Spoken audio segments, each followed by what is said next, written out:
call the meeting to order. Can we please rise and say the Pledge of Allegiance? Of the United States of America, and to the republic for which it stands, one nation, under God, indivisible, with liberty and justice for all.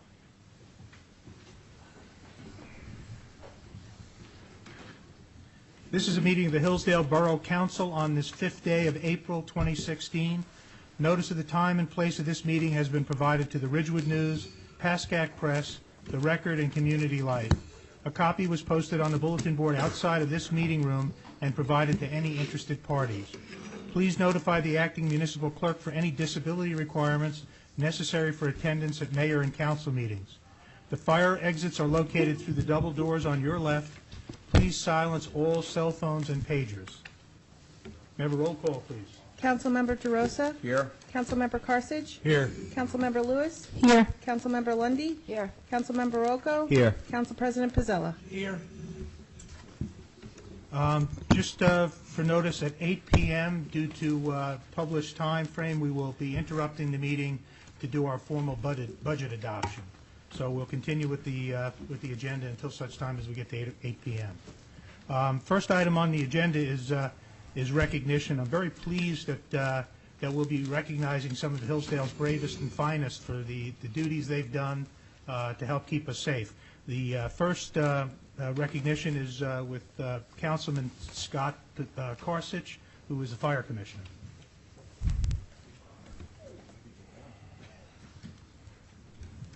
Long way to walk. That's on.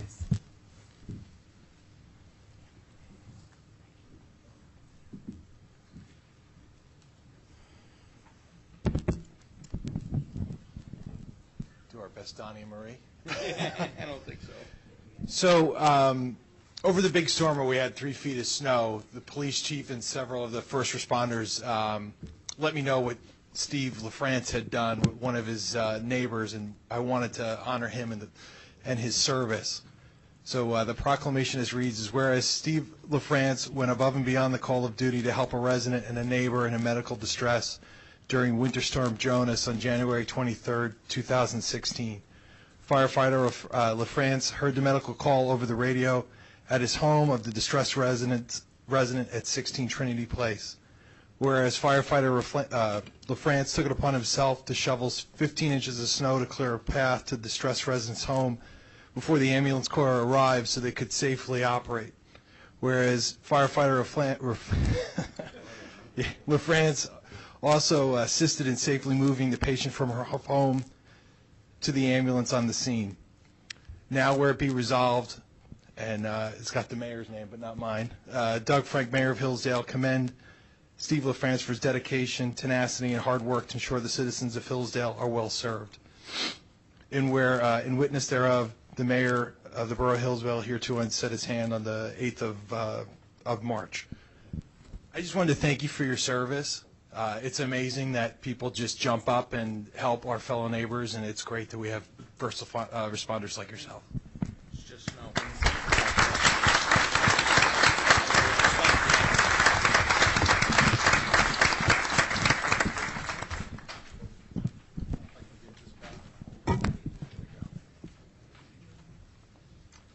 Next, we have Chief Francavilla of the Police Department, who would like to recognize some extraordinary actions by a few of our police officers.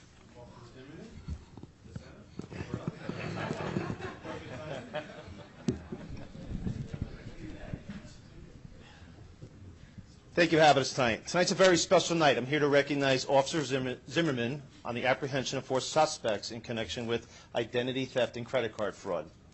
First, I'd like to thank the officers who worked together as a team to complete this process in a professional and diligent manner. I want to thank Sergeant Mazzio, Detective Sergeant Hampton, and Detective Dietrich, who were instrumental on the processing of these defendants. Next, I'd like to recognize Officers Camporelli and DeSena and present them with a letter of recognition for assisting with the arrest of the 4 defendants.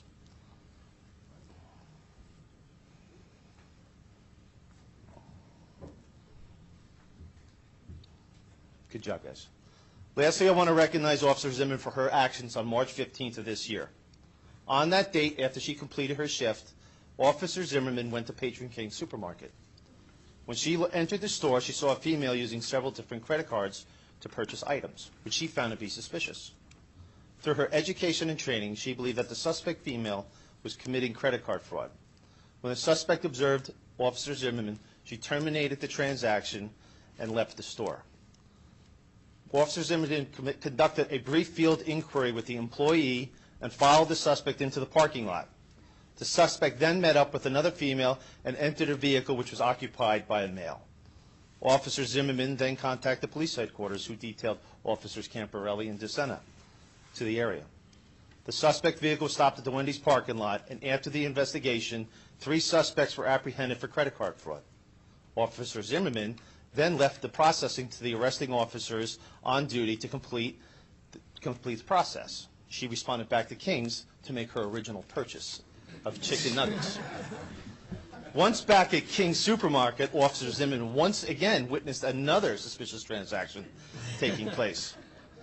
She was at the right place at the right time. She approached the female suspect about the ongoing attempted purchase when the suspect female became extremely nervous.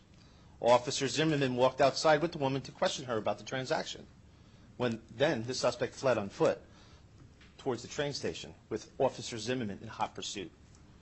Patrols were alerted of the ongoing foot pursuit, and soon after, Officer Camporelli had the suspect in custody. All 4 suspects were charged with credit card fraud and identity theft and were sent to the Bergen County Jail. I want to take this opportunity to recognize Officer Zimmerman's actions on that evening and present her with the Department's Apprehension Award. Congratulations.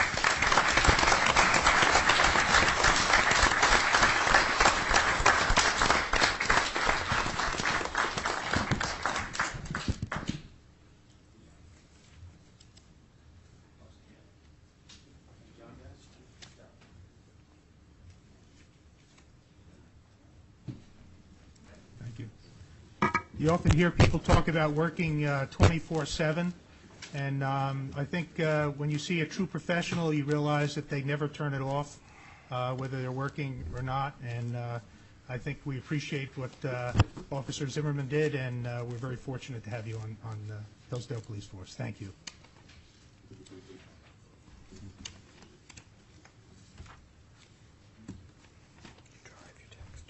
Next, we have a proclamation supporting the You Drive, You Text, You Pay Distracted Driving 2016 statewide crackdown. I'm going to read this because I think it's an important one. Whereas distracted driving is a serious, life-threatening practice that is preventable, and whereas distracted driving can result in injuries and deaths to all road users, motorists, pedestrians, and bicyclists, and whereas distracted driving occurs when drivers divert their attention away from the task of driving to focus on another activity instead, and whereas the National Highway Traffic Safety Administration estimates that any given moment during daylight hours, 660,000 drivers are using handheld cell phones while driving, and whereas NHTSA further estimates that thousands of people are killed each year in distracted driving crashes and nearly 500,000 are injured, and whereas the state of New Jersey will participate in the nationwide distracted driving 2016 crackdown from April 1st to the 21st, 2016, in an effort to raise awareness and decrease driver distraction through a combination of enforcement and education, and whereas the national slogan for the campaign is You Drive, You Text, You Pay, and whereas a reduction in distracted driving in New Jersey will save lives on our roadways. Therefore, be it resolved that the Borough of Hillsdale declares its support for the Distracted Driving 2016 crackdown, both locally and nationally, from April 1st through the 21st, 2016, and pledges to increase awareness of the dangers of distracted driving. In witness whereof, I, Douglas Frank, Mayor of the Borough of Hillsdale, have set my hand this 5th day of April 2016. I think we can all say that a reduction in people not paying attention to driving as you pass them on the road will make us all quite a bit safer. So that's a good program. We're now up to initial public comment. This is new to our agenda this year. It's time limited for just a few minutes, and it's for new topics only, and 1 speaker per topic. So if anyone has a topic that they'd like to address now, I'd like them to come up and identify themselves, name and address, come up to the podium.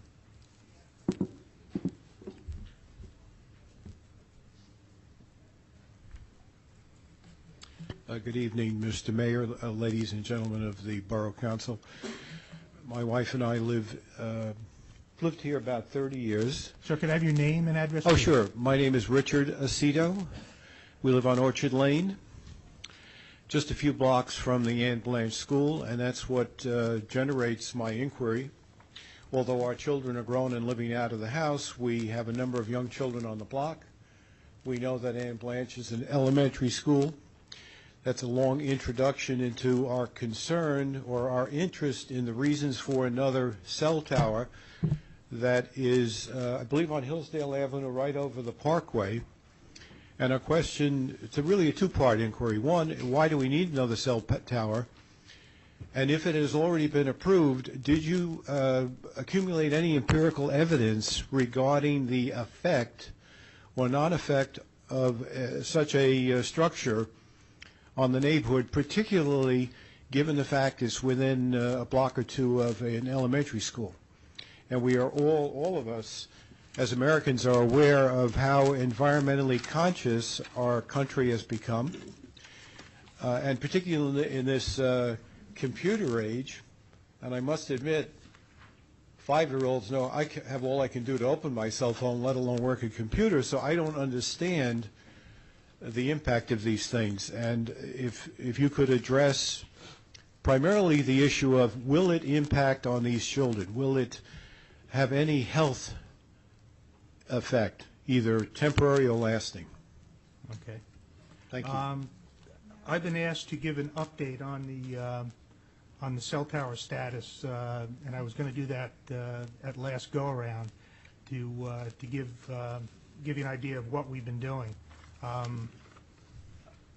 Let me just recap how this came about, and I'll try to do it quickly.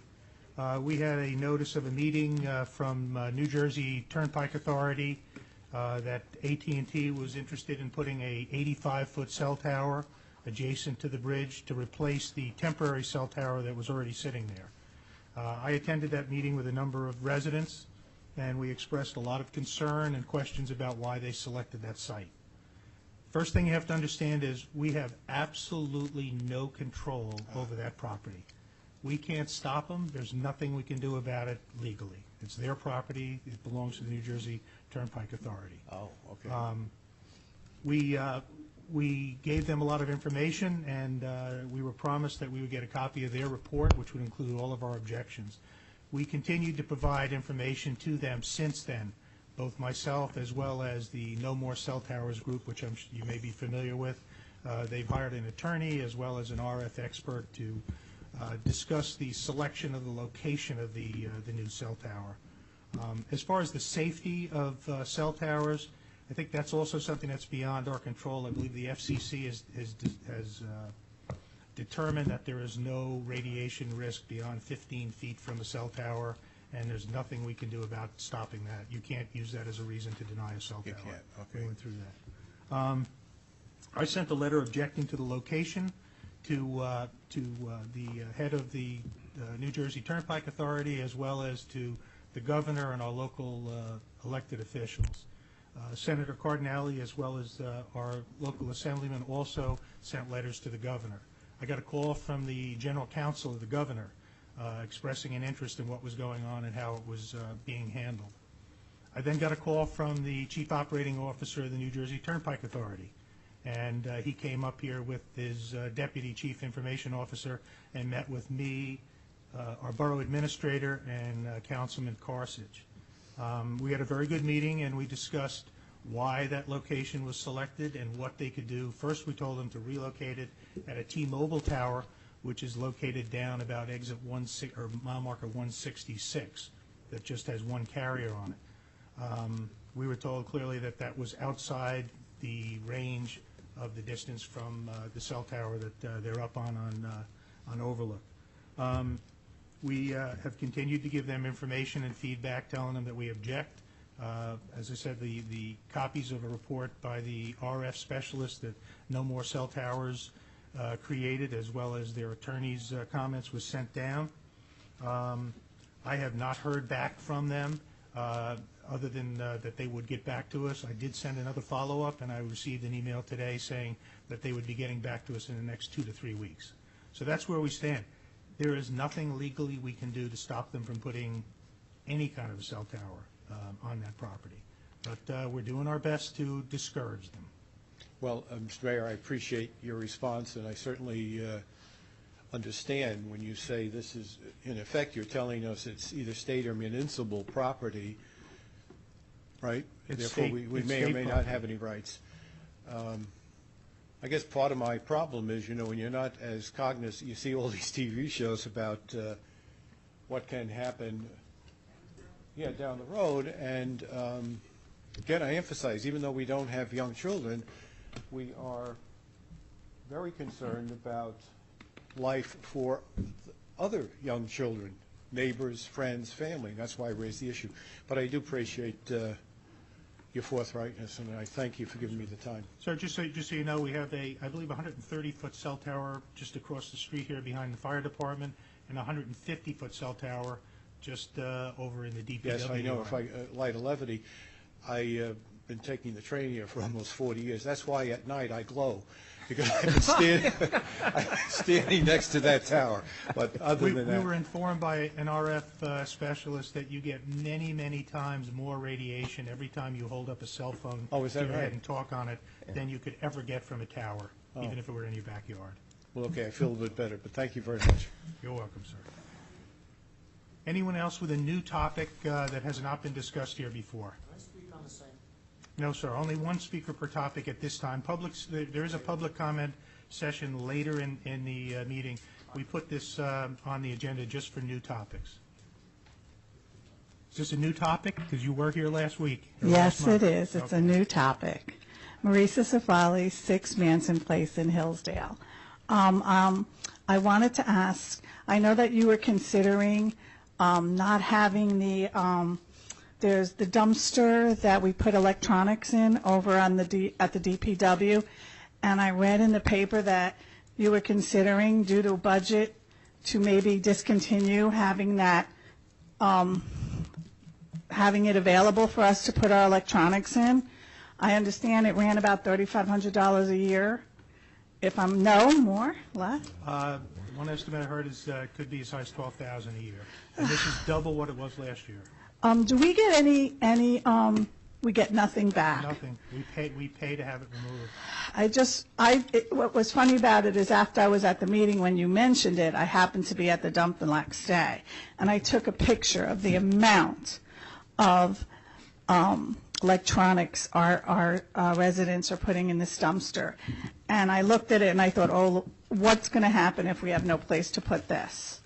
There are places to put it. The Bergen County Utilities Authority holds a recycling event. They held one just this Saturday at Bergen Community College. You can bring anything you want there, and they would take it.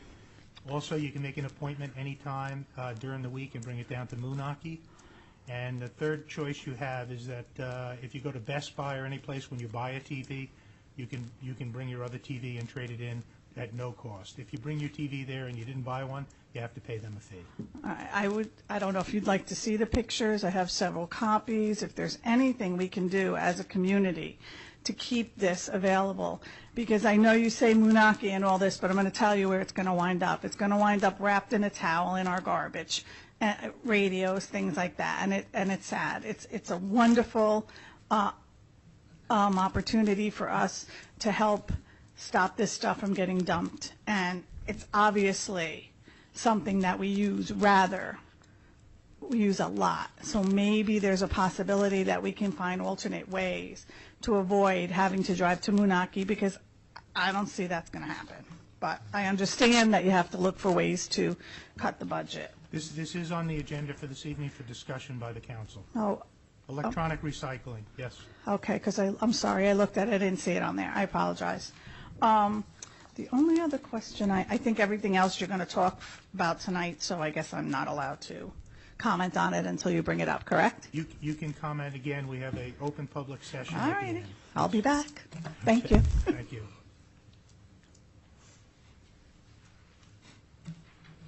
Hello, I'm Master DeCito, Orchard Lane.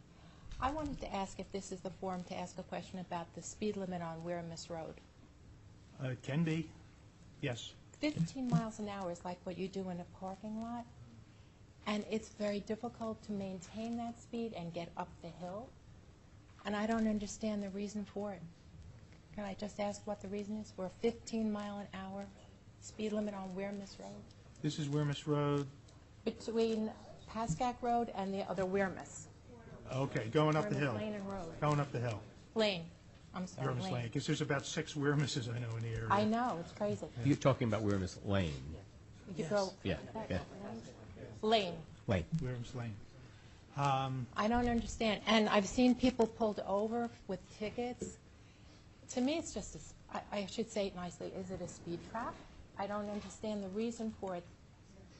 I don't either. Our borough engineer can give us some information on that. Thank you. Thank you. There's actually 2 locations in Hillsdale where the situation occurs. On Wearmouth Lane, we had used state funds a number of years ago at the very crest due to the limited stopping sight distance, and there's a crosswalk there. We downposted the speed of 15 miles an hour. Only at the crest. It's 25 the Raymer and the Wearmouth Lane. It also exists on, I think, Liberty Avenue, same thing. As you go up a hill, it's posted at 15, again, because of the sight distance problem. We posted it because we use state funds to improve it, that's why. So is it clearly marked that the rest of the road is 25? I don't know if there's another sign reverting back to 25 over the crest. If it's not, it can be posted if that's the case. Yeah, probably not. That might be something we need to rectify and to let you know that it's just at the crest of the road that it's 15 miles an hour. It does? Okay. We're going to ask... Yeah, Mr. Mayor, when you're driving on the road, it does give the impression that the entire road is, a long length is 15. Yes. Yeah. The way the signs are located in advance of the crest. I'm going to ask the chief to have our traffic officer take a look at that and see if we can get the signage to match up to what the ordinance says. Okay? Thank you. Anyone else have a new topic? Seeing no one, I'll close the public comment section initially. We now have approval of minutes for the regular meeting of December 1st, 2015, and the regular meeting of December 8th, 2015, and this is for council members who are on council at that time. So can I have a motion to approve and file? Motion. Second. And roll call, please. Councilmember DeRosa? Yes. Councilmember Lewis? Yes. Councilmember Rocco? Yes. Council President Pizzella? Yes. Councilmember Karsich? Yes. No. You can't. Abstain. I'm sorry. Councilmember Lundy? Abstain. Okay. Approved. I think we have time to get the first ordinance in before we have to go to our budget discussion. This is ordinance for adoption 1608 for calendar year 2016, an ordinance to exceed 8 o'clock. Is this part of the, this is part of the budget ordinance? All right, so I'll start that at 8. Okay. Okay, sorry. I thought this was separate. No, not the ordinance is scheduled for 8 o'clock. Yeah. Okay. All right, then let's move to the professionals report. Chief?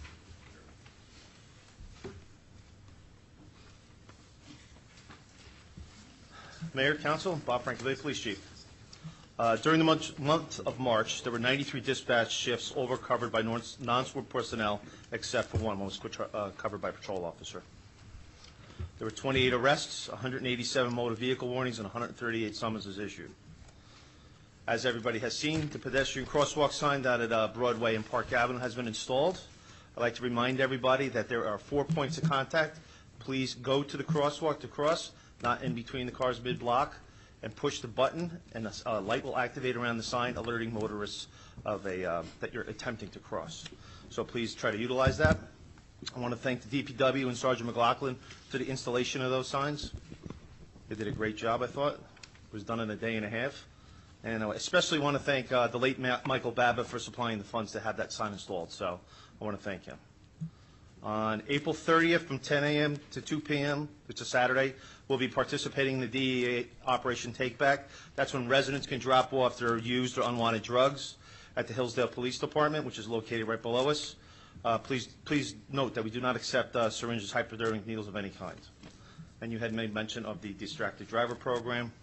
And lastly, I just want to make mention that the Pascagoula Valley Police Chiefs had got together in the past couple of weeks, and we're just trying to get together and inform each other about like certain events like active shooter and stuff like that. I think it's important that we all work collaboratively together. So I just wanted to inform you that that's ongoing. Great. And it was well received, and we plan on doing it in the future as well. Okay? Thank you. Anything else? Anybody have any questions for the chief?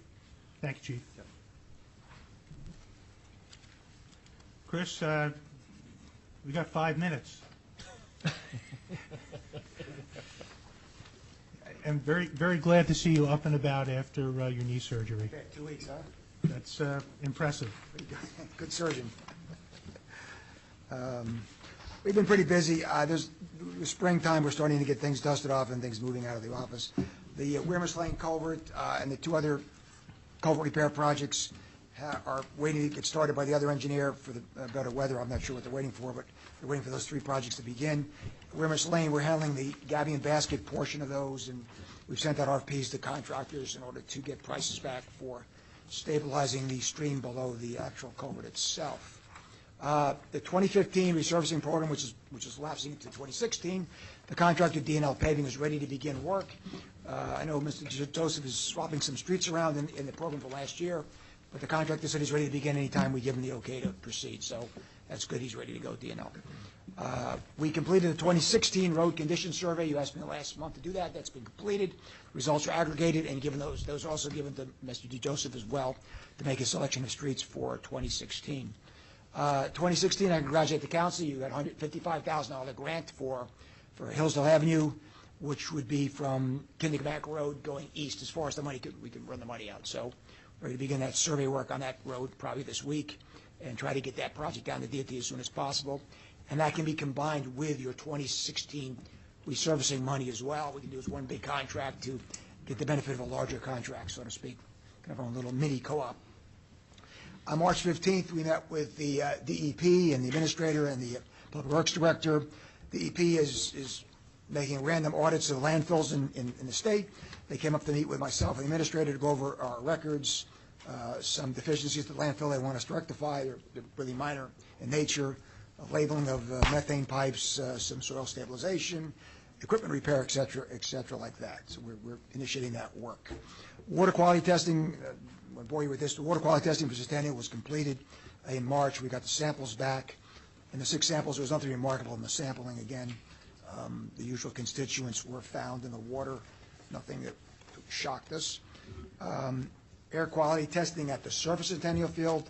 The air quality testing through ProBar was completed last week, actually. That's we do a surface perusal of the landfill with a slam bar, and we check for methane as well. And I haven't got those results back yet from the company that did that work, but that's completed. It's part of our due diligence. Air quality testing of the passive little turbines and T-vents out there. We have to do this testing now that you got an air quality permit from the state. You now have to do testing of those passive vents 4 times a year. That testing hasn't been started yet. We're trying to get a little better price on that from another contractor. It's a little steep, the price, $36,000 annually. It's a lot of money to pay for checking out the methane releases from these little vents. Some equipment's got to be fixed up there as well. Mr. DeJoseph's contacted the contractor on the active standby monitoring equipment that's up there for methane. What else is going on here? Stony Brook Swim Club, on page 4. I met with Patty at the club to talk about the lap pool winter enclosure. We went over a number of things that have to be considered before that enclosure's built, like freeze-proofing the water supply system, insulating the pump house, insulating several of the things, handicap accessibility, showers, bathrooms, foundation layouts, interior lighting, exterior lighting, being able to plow a lot in the wintertime, et cetera. So I did a master memo to her.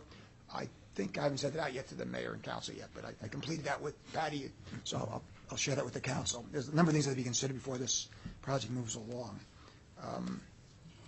Other than that, on the last page, grant applications are open for safe routes to schools. This is a grant application is to foster better health amongst our school children by making them walk to school versus taking a car, basically. That's the nexus of the entire national program. So anything we can do to bolster that initiative, such as new sidewalks, better traffic signals, et cetera, to get the children to walk the streets versus taking cars to the schools. That's the purpose of the grant application. I know We are collecting projects for that you'll hear from shortly. several years ago, we did a school walking plan for Hillsdale, which we put together for the purpose of including with our grant applications to show the town is proactive in their consideration of better walking paths for school children. So we'll include that in any grant application we submit. I understand you're looking at two potential projects. We've got plenty of time for this application, so there's no particular rush on it. And I have to interrupt you now so that we can go to the budget adoption. I'm all done. And we're going to bring you back up. You need a rest for your knee anyhow. I'm okay. I'm finished up here. I'll come back for questions. Okay. Thank you. Is it okay now? Okay. Next is, as I started before, ordinance 1608 for adoption, calendar year 2016.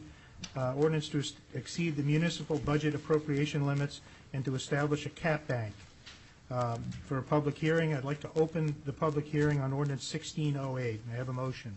Motion. And a second. Second. All in favor? Aye. I will now open the meeting to the public. If anyone desires to be heard regarding ordinance number 1608 and only 1608, please raise your hand and be recognized. Come forward to the microphone and state your name and address for the record.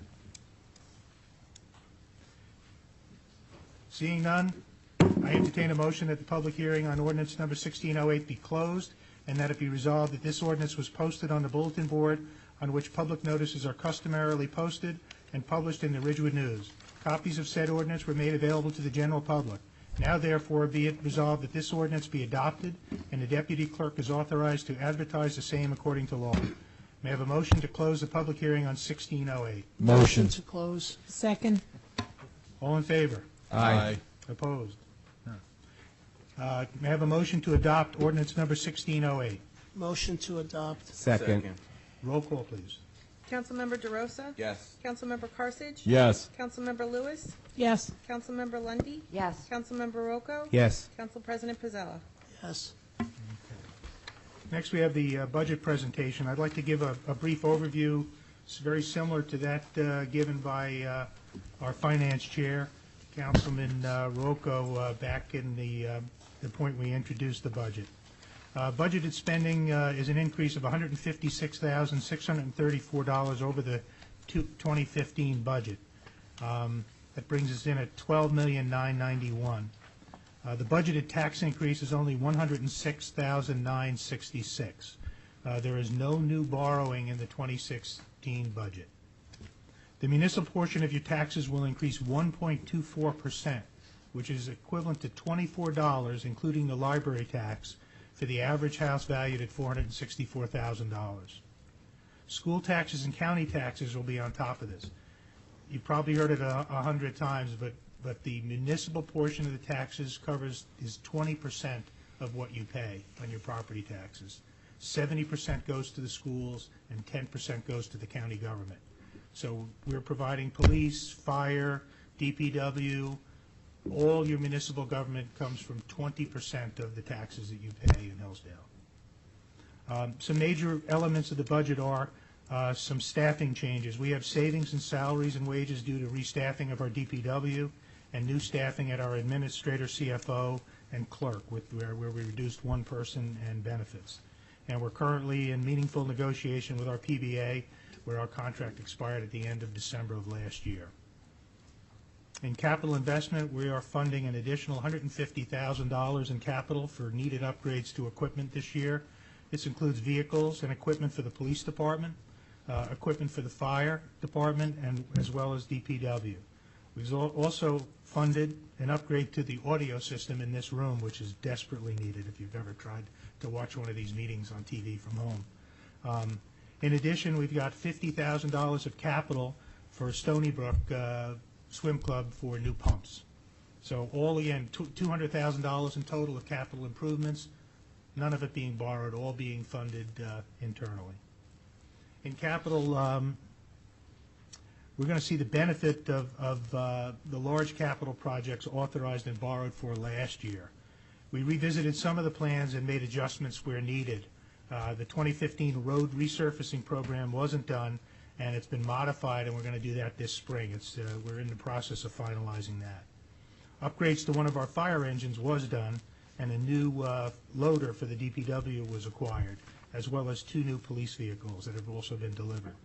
We're still evaluating the equipment, which is one of the biggest parts of the 2015 capital budget, the equipment requirements for DPW, and once we verify that, which we hope will happen within the next month, we'll be starting to move forward with acquiring that equipment. Debt. Debt is now back up over $5 million. Bonds make up $2.7 million of that. They were issued in 2011. And bans, which are temporary borrowing, of $1.6 million was initiated last year in 2015. Debt repayment and interest expense for bonds and notes is $515,455 for 2016. The bulk of that is for the bonds that were issued back in 2011, which covered $5 million of debt that was accumulated probably in the 5 years prior to that. We are still on the low end of debt for any of the towns in this area. Hillsdale, having a town of our size with our budget, having only $5 million in debt, and it'll be $400,000 less of that by the end of this year, is very low, perhaps the lowest in the area. But we still need to address the 2015 borrowing, the $1.6 million. We're going to have to start reducing that capital in 2017. The budget and user-friendly versions of it are up on the website, so you can see, plus there's a copy of the budget here on the table for you to review. We believe this is a very responsible budget and strikes a good balance between all the things that we need to do and what's reasonable to do this year. So I want to thank the team that put it together. Councilman John Rocco, the head of the Finance Committee, has done a fabulous job. Councilwoman Lundy and our Borough Administrator, DeJoseph, did a great job weaving a way through this complex issue. So, and also want to thank the department heads who've worked very, very well with the committee, the Chief of Police, our DPW Superintendent, as well as our Fire Chief. Made a difficult task easy. So with that, we want to go to the Budget Resolution R16080. It's a waiver of reading in full the 2016 budget. I'd like a motion. Motion. Second. All in favor? Aye. Opposed? Okay, 2016 budget adoption. Public hearing on the 2016 municipal budget. I will now open the meeting to the public. If anyone desires to be heard regarding the 2016 municipal budget, please raise your hand to be recognized. Come forward to the microphone and state your name and address for the record. May I have a motion to open the public hearing on the 2016 municipal budget? Motion. Second. All in favor? Aye. Okay. Open to the public for any comments on the budget. Seeing none, I entertain a motion that the public hearing be closed and that it be resolved that a copy of the 2016 budget introduction was available at the Hillsdale Free Public Library and that copies of said budget were made available to the general public. May I have a motion to close the public hearing on the 2016 municipal budget? Motion to close. Second. Second. All in favor? Aye. Okay. Resolution 16081, adoption of the 2016 municipal budget. May I have a motion to adopt the 2016 municipal budget? Motion. Second. May I have a roll call, please? Councilmember DeRosa? Yes. Councilmember Carthage? Yes. Councilmember Lewis? Yes. Councilmember Lundy, Yes. Councilmember Rocco? Yes. Council President Pizzella? Yes. Okay. Now we're back to professional reports. Mr. Borough Engineer, do you have anything more that you'd like to add? No, any questions from the council? I have one. We have the project for the walkway on the east side of the reservoir, which is a joint project with Woodcliff Lake and Park Ridge and Montvale. I think we did ask you to look into that. Could you put that on your monthly report Yes. as it progresses? I'm sorry. We are proceeding with that grant application. We are, Okay. actually, this week, yes. Super. Anybody else have I have questions? 3 questions. There was a grant that was available for walking trails. It wasn't a large grant. I don't know if you were able to look into that before you, Yes, there was like a National Trails Grant program, that's correct. and we were going to try to get it to extend Beechwood and the band shell. Yes, there's very little money in that grant program statewide. I mean, very little money. So to be competitive, you've got to be competitive. A lot of other municipalities have trails planning programs. They don't just, like I just talked about the school walking plan we did. We have a plan in mind how to address our deficiencies. A lot of communities in New Jersey have trails programs. They've already got these trails already envisioned, and this is all part of a master plan, et cetera, et cetera. I don't want to say those are the towns that probably get the money, but there's a good chance they get the money because they already have a notion where they're going with it. We can make the I don't know if the applications are open anymore because we saw that come and we just. Yeah, I think it closed. Some other town asked us, I said, forget it. They got a couple $1 million statewide. It's impossible. These grants are very hard to come by. So, yes. Can you look into any grants regarding recreation or parks? That band shell, the pieces are literally falling off. I don't know if there's anything available for something like that. Open space. You're probably open space grants. County open space, we'd cover those probably. I mean, that's something you should, if you really want to get it fixed, that's where you should get the money from is open space. You have to match your share of it, of course. I don't believe that's something for a grant. I think that just has to be repaired. I think that could be a safety hazard at some point in time. Yeah, those are made out of plywood. They're suspended by those cables. That was a Yeah. design made many, many years ago by one of your residents, acoustical engineer or musician. I came up with that design, actually, yeah. And I think W has the templates for that, so we can make them install them. Yeah, they use plywood. Then you probably use some, better way, treated plywood for that probably, so they don't corrode. Yes. And you're we're saying the considering DPW moving is- some of the concerts back down to Beechwood, a few of them where the band shell would make a big difference this summer, and we need to get it repaired before Is that. that something that we have the plans for? Could that be a scout project or something like that? Well, I don't know if we want scouts up that high. It's Yeah. pretty high up to do the ceiling. I think that's something DPW should address.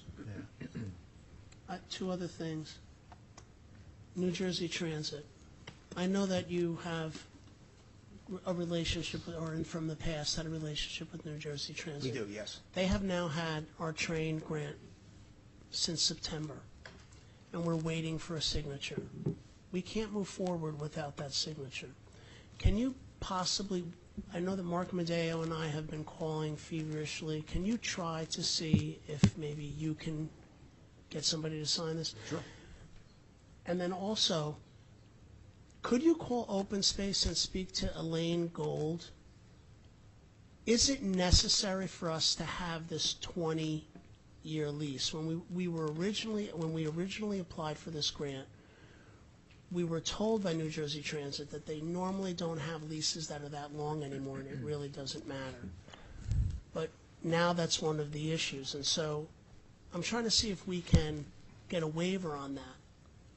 Okay, If I can there's speak to any Ms. Gold, option. sure. Her name is Elaine Gold. I know, can give you a yes, she contact. handles the historic, open space grants. I can talk to her as well. But I'll work on New Jersey Transit tomorrow about getting back your signature. We deal with real estate a lot, almost weekly, actually, on other matters, so that's fine. And last question. I received an email from a resident about Church Road. He lives close to Church Road, and he says that when cars or trucks are going over the overpass, that, I guess the dividers in the road. Expansion yeah, joints, yeah.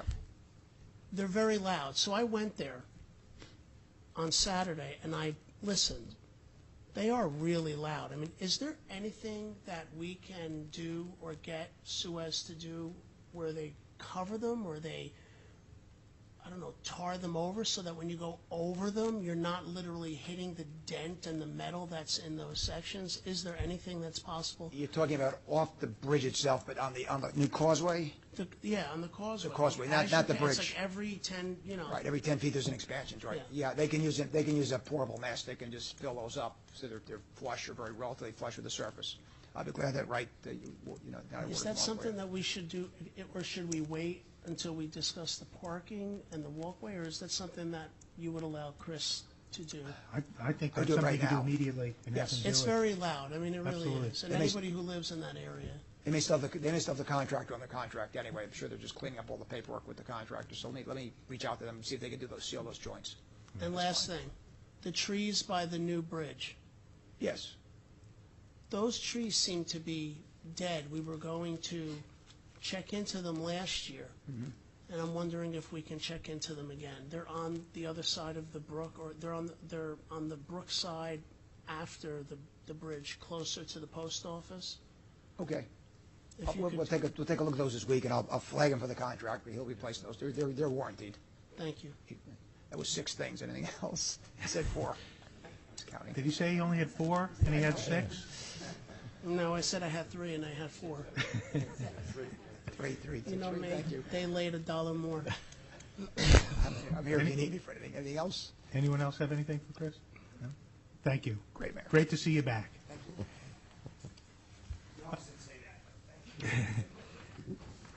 We'll move on to committee reports, where we don't have professionals and all to give us an update. We'll start with Councilman DeRosa. Just on the recreation department, we had a successful Easter egg hunt. I'd like to thank the rec commission. I'd like to thank the rec commission members for helping out, and also Khalid Burleson for helping the Easter Bunny get around. I'll save other comments for last go around. Okay.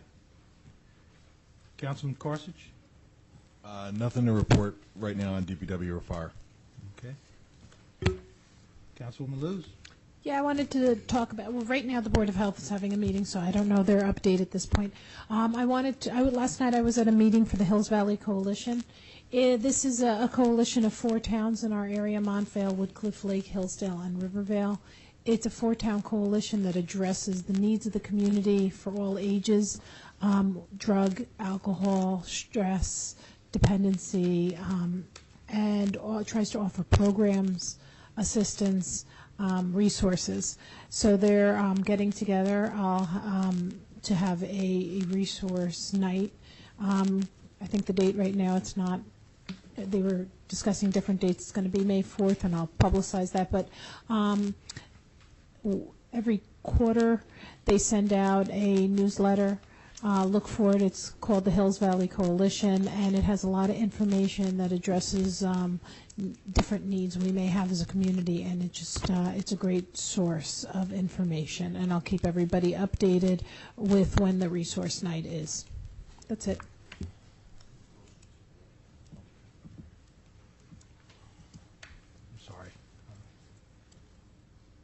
Okay, thank you, Chris. Councilwoman Lundy? Not at this time. Okay. Council President? You're skipping over. No, you're next. No? Doing it alphabetical. Yeah, I would like to give an environmental report, and there's 6 things I have to talk about. And they break off into A's and B's. I'm only kidding. So that's 12.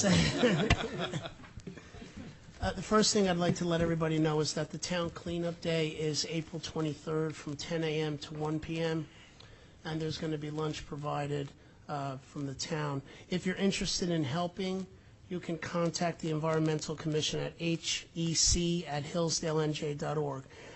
2 questions. Could we, if we're providing water, could we not provide bottled water?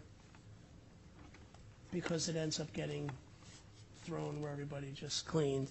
And then they want to know, where do they leave the garbage since the DPW is closed? This is already, I'll address it later, but it's already addressed. A vehicle's going to be left by Veterans Park where they can load it up. Okay. And Which what is type different of from water the, do they want? And if they don't want bottled water, they want a hose or just regular, if we can just get, like one of these jugs in the back of the yeah, something like that. We can give a jug. They just don't want bottled water. And then the Earth Day Green Fair is going to be the very next day, which is April 24th. If you have an organic business in Hillsdale or you're just interested in participating, you can contact James Alba at info@thebeehivesalon.com, or you could also, the Environmental Commission, HEC@hillsdalenj.com. And James has been working with Denise, who's been really great. Thank you very much. Arbor Day is the last Friday in April, and there will be ceremonies at all of the schools in Hillsdale. I'd like to say that Scott Raymond successfully obtained donations of all the trees that are going to be planted. And I think that we should do something at our first meeting in May to sort of honor Scott and also the man who, or the company that donated the trees. How many trees will be planted that day, do you know? I believe it's 4 at each school. And also St. John's. 1 at each school. But they're pretty, you know, these are like oak trees and cherry blossom trees, apple blossom, these are fairly expensive trees. Also, John, they're asking, the Environmental Commission is asking that recycling bins be obtained for Beechwood Park, for the trails. If you can let me know if that's possible.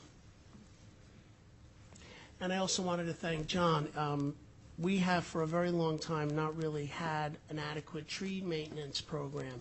And so John has been working with the Environmental Commission and the superintendent of the DPW in creating a tree maintenance program where if you have a tree that is on town property and it's unhealthy or it's a safety risk, you're going to be able to let the town know, and they will be a little bit more responsive.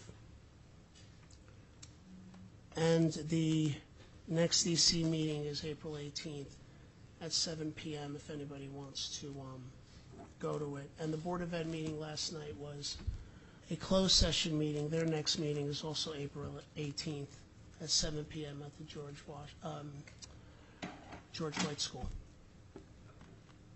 That's it. Thank you. Councilman Rucco.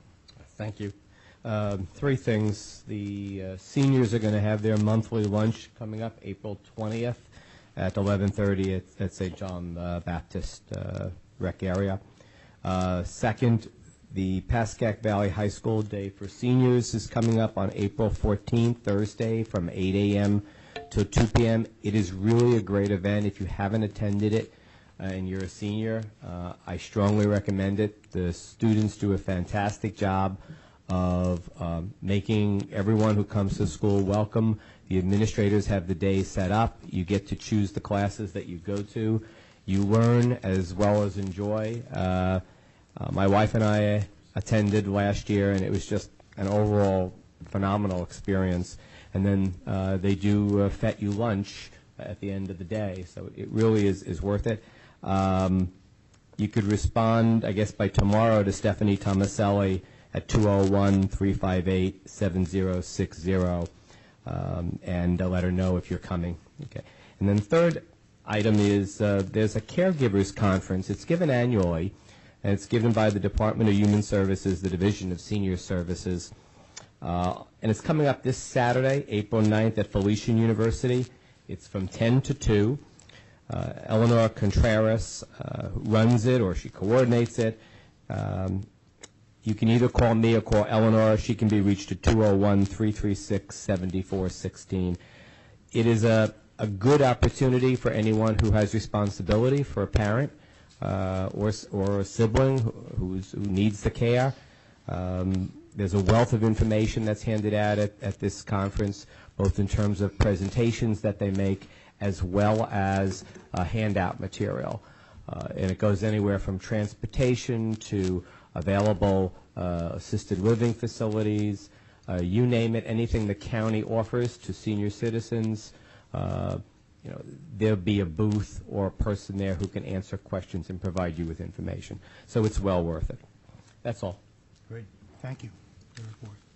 All right, we've got three discussion items. The first is the recreation sports agreements.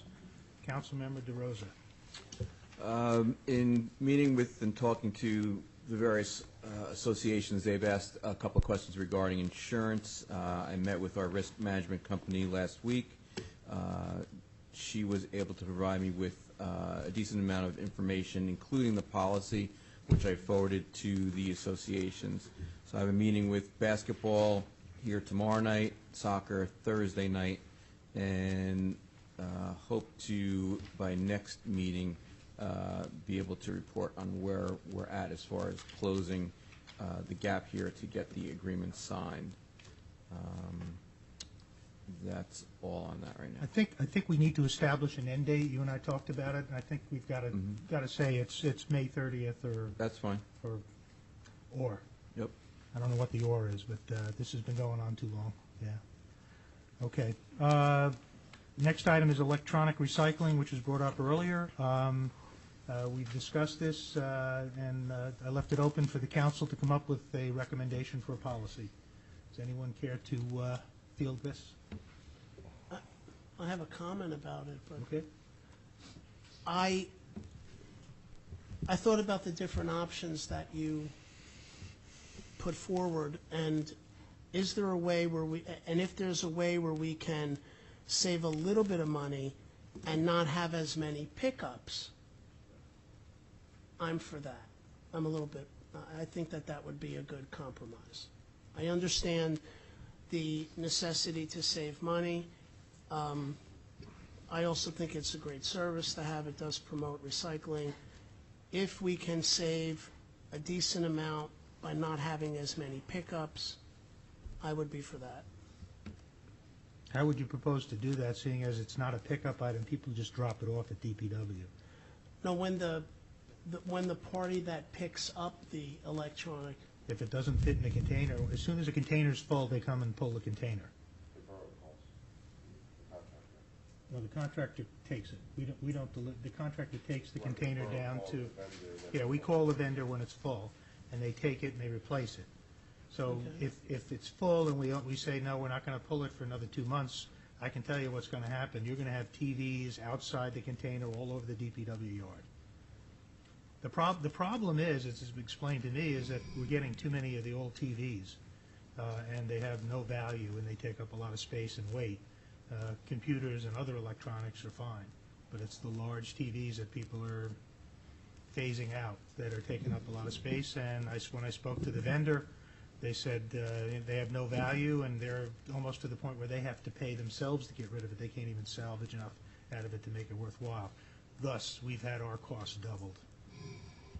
is there a way to restrict TVs? Well, there is a way that you could say no TVs, and I understand, I don't know who checked around, but I think we're one of the few towns in the area that's accepting all this on an open basis. So, any council have any more recommendations, or? So, Mr. Mayor, I've had a couple of discussions with Dan on this issue, and the problem is that the TVs, now, there were some folks that are into scrapping that would come and get into with the approval with Dan, they would set a time to come in and try to alleviate some of that stuff, so take things they thought they could recycle. The problem is breaking apart this waste so that it's palatable for whatever vendor to then recycle. The issue is, though, sometimes when these guys, these quote-unquote scrappers would come in, they would create more of a mess than it was worth, so that's one of the things that we're looking at. I got a list from one of our residents of different, I don't want to call them scrappers, but recyclers that would come on site, take materials off of site for free, so we could still offer that service, but once that bin gets filled up with TVs, we'd have to then pay to get it out. So some of the issue is it's those old CRT TVs, the tubes are toxic, so nobody wants to open them up and break that tube. So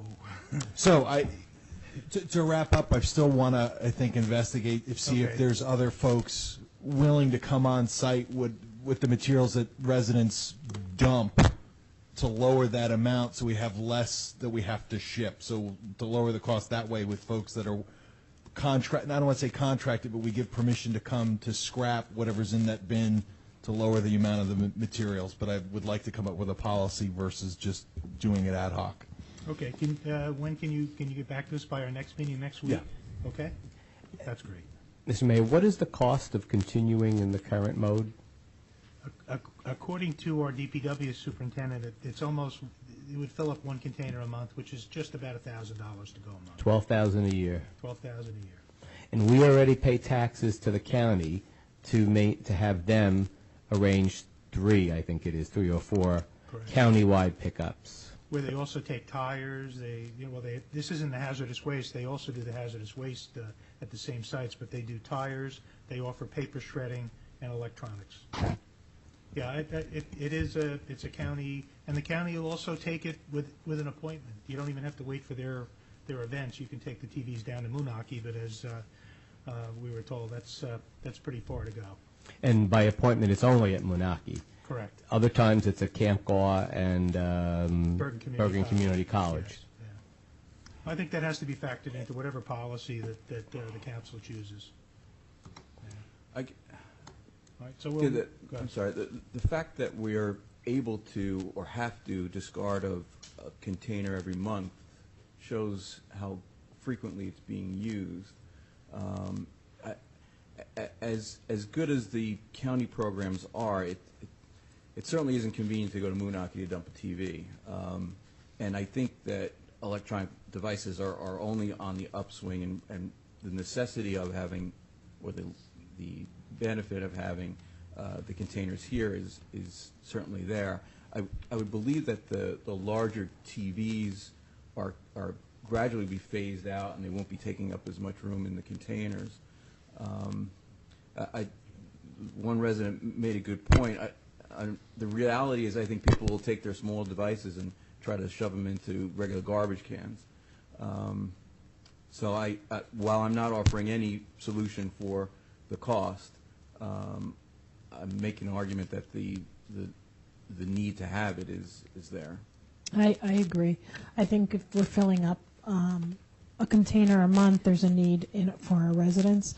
We did discuss, are we sure that it's our residents filling the dumpster? That had come up at one point because during the week the yard is open, and so if you could just, when you speak to the superintendent, see if there's some way we can, have a way where we can monitor that and see if after 2 months of really being strict about who's going in, if we're still at a container a month, or if all of a sudden that's decreased because, as you say, we're one of the few in the area, and so It's a lot closer to drive it to Hillsdale. to Hillsdale than Moonachie. So if we could also look into that over the next month or two to see if it's Hillsdale residents who need this service, they're showing a need for it. But if it's other people, I think we need to address that.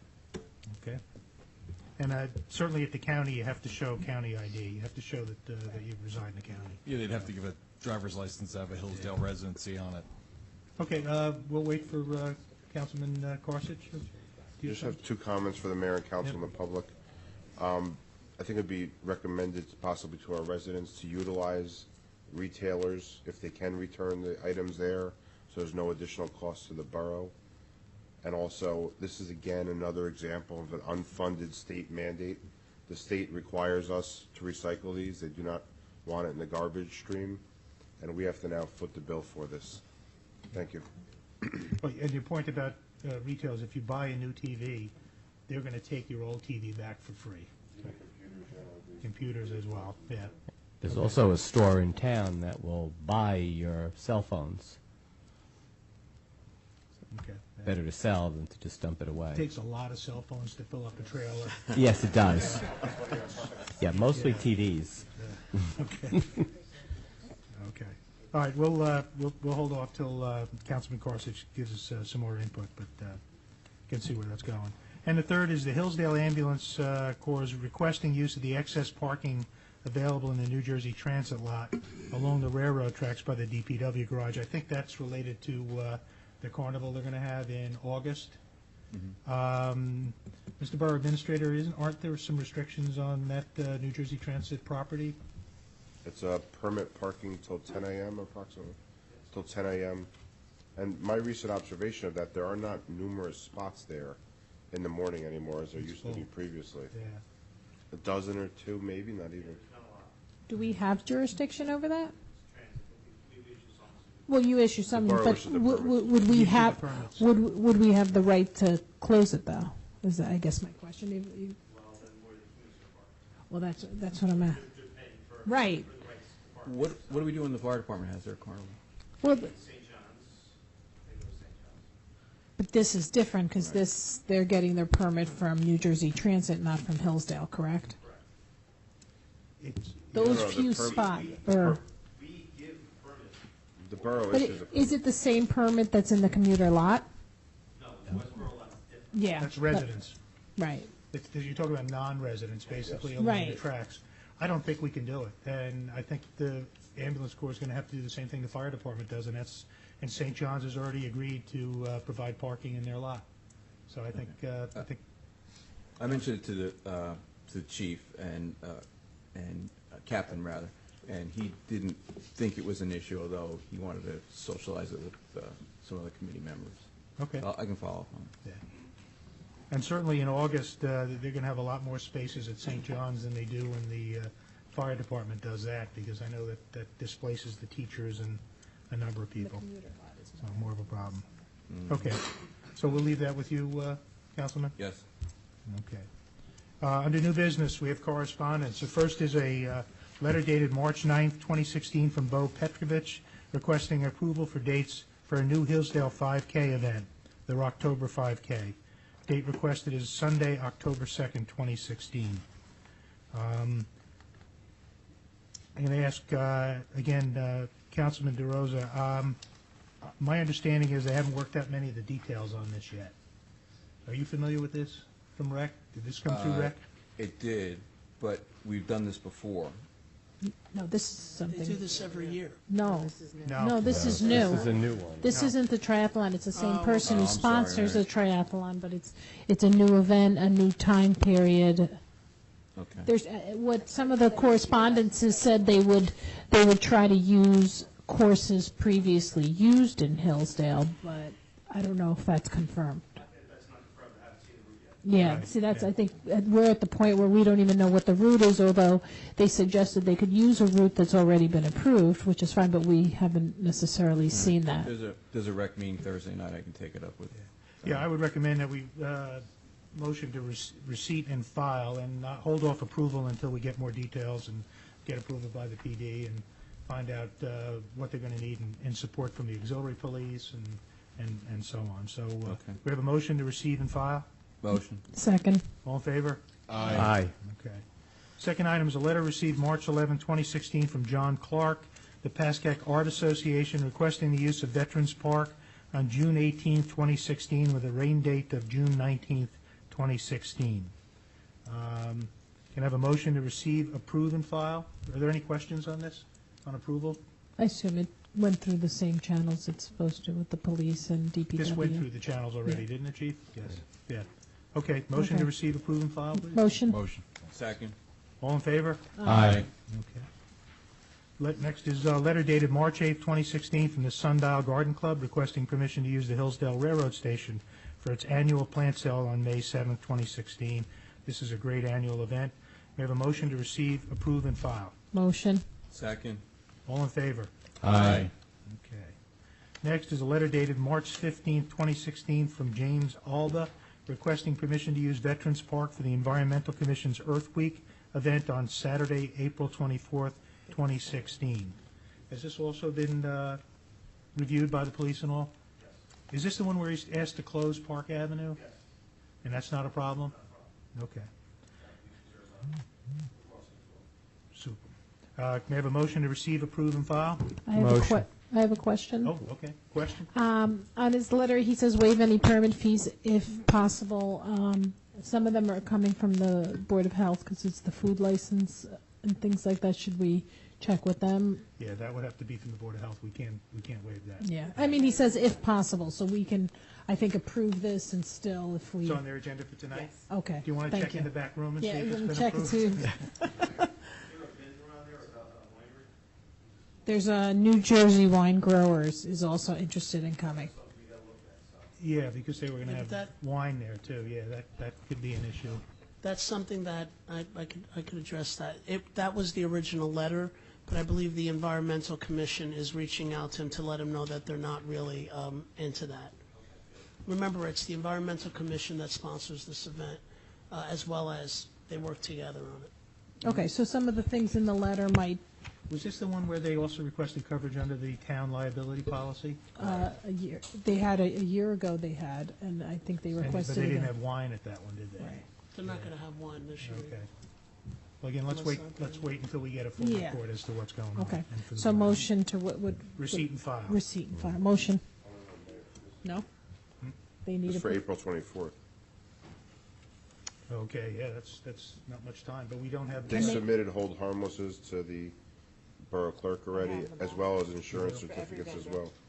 Okay. And their insurance as well. Can we request an updated letter then from them, or something that lists just for next We could meeting? send a letter back possibly stating that everyone's approved, but if the mayor and council so choose, that alcohol is not authorized on borough property. And then also the And permit Board of- fees and the is, Board of Health yeah. If you fees. could do that, that would be great.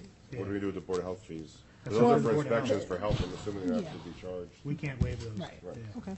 I think what they did last year, if I can, if the vendors there, if any of them were selling food, we set a set fee. If they were just handing out items, they would have a temporary, they would have a, just like a one-day permit, but no fee. So Okay. if they were gonna sell, that's how we did it last year. Okay, good. It also hinges upon preparing the food. If they're a food vendor that's preparing food using some sort of hot plate or something and preparing food, there's a certain fee. And if they're a farmer, for example, that's just giving out apples, it's a different. Right. So as long as we have that all cleared up, then that's fine. All right, so then do we want to have a motion to approve pending clearance by the Board of Health And the so borough on, administrator. And the borough administrator will contact them. Great. Yes, Okay. motion? Second. All in favor? Aye. Okay, approved. Okay, we're up to the second public comment section. So if you'd like to address the council on any topic, please come forward, identify your name and address. Hello. My name is Rochella Rosnitsky, and I'm at 344 L Road in Hillsdale.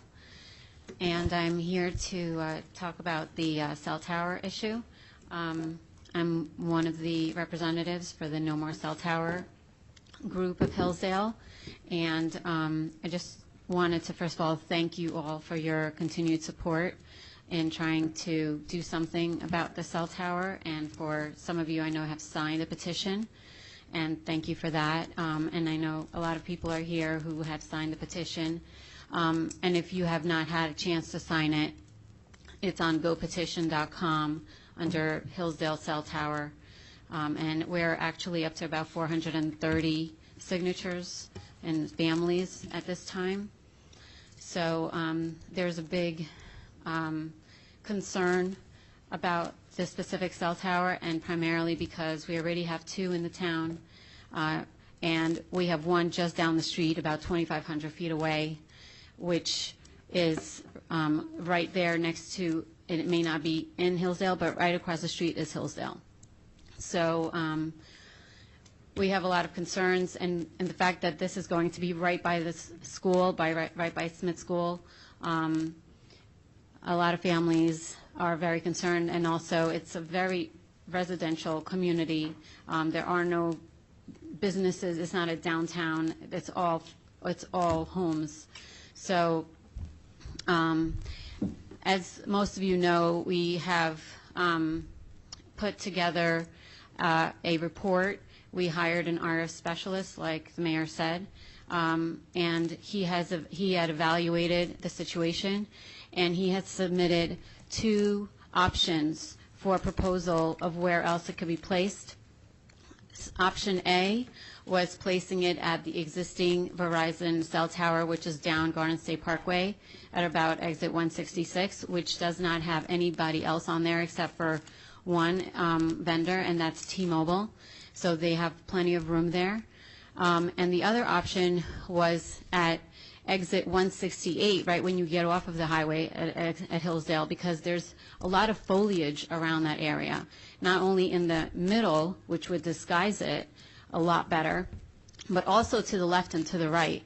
There's almost like a little forest in that area that really has less homes in that specific area, and it would be just not as a sore site that it would be in this current location.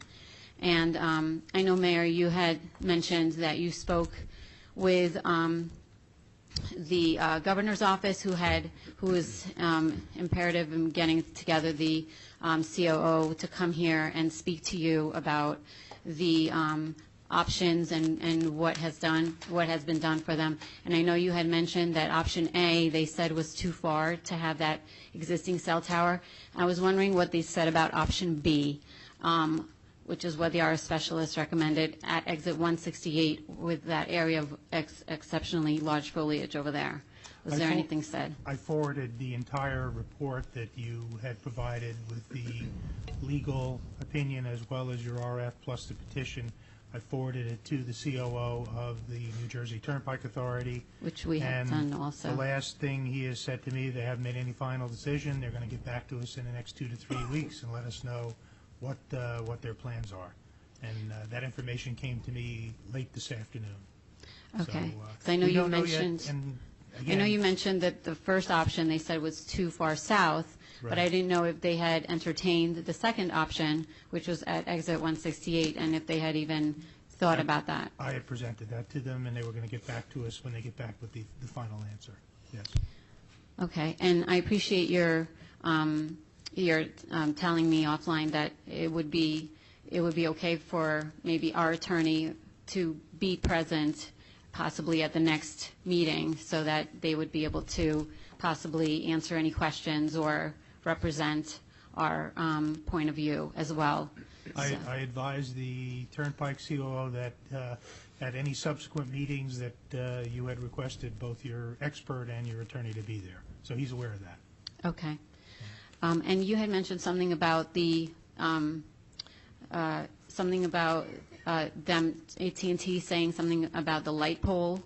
Yes, one of the questions was, as you know, there were 2 cell towers there. One is mounted and it's attached to the bridge that has a light pole on it that's over the light, I think, was told hasn't been functional for 4 years. And the other was the temporary tower that they removed. He got back to me because when we had our meeting, we were trying to determine who actually owned that light, whether it was a town responsibility or AT&T. I was advised that AT&T has owned up and they own it, and I was told it would be fixed within a week. So I haven't checked. I'll have to ride up there at night and see if it's on. Okay. But that's the light that's right in the middle of the bridge. And is there anything else that the Assemblywoman can do for us? I know she was really helpful also in getting this meeting together and asking them to cooperate and see what can be done. Is there anything else? Actually, it was State Senator Cardinale who was the one that contacted the governor's office. At least that's who the governor's general counsel mentioned to me. And I spoke with and brought State Assemblyman Bob Oth and showed him the tower and showed him the different locations 2 weeks ago. I was riding around with him to get him informed on it as well. So I'm trying to get them as actively involved in it as possible. Okay. And I know Assemblywoman Holly Shapisi was contacted by someone within our No More Cell Towers group as well who has a connection, and she said that whatever she can do to help, she would be willing to help as well. So if there's anything that she might be able to do to help along, that would be great maybe to possibly utilize her connections as well. Right. Well, we certainly have their attention. Now we just have to wait to see what they're going to say. Okay. So I appreciate all your help, and I guess you said that they said it would take about 2 or 3 more weeks for them to get back to us? His comment to me is that hope to have information back to you within the next 2 to 3 weeks. Okay. And I received that this afternoon. So our biggest point is that there's another tower 2,500 feet away, and we wanted to find out why there was a need for them to be so close to the one that they're already on already, which is on that one. So if they're already there, why do they need to be so close to their existing tower? So, that's one of the main points that we were trying to get through the attorney and through the RF specialist, and also to answer all of our concerns and all of our questions, this was one main concern, and to keep open the dialogue until all the questions and concerns have been responded to, because there were a significant amount. Yes.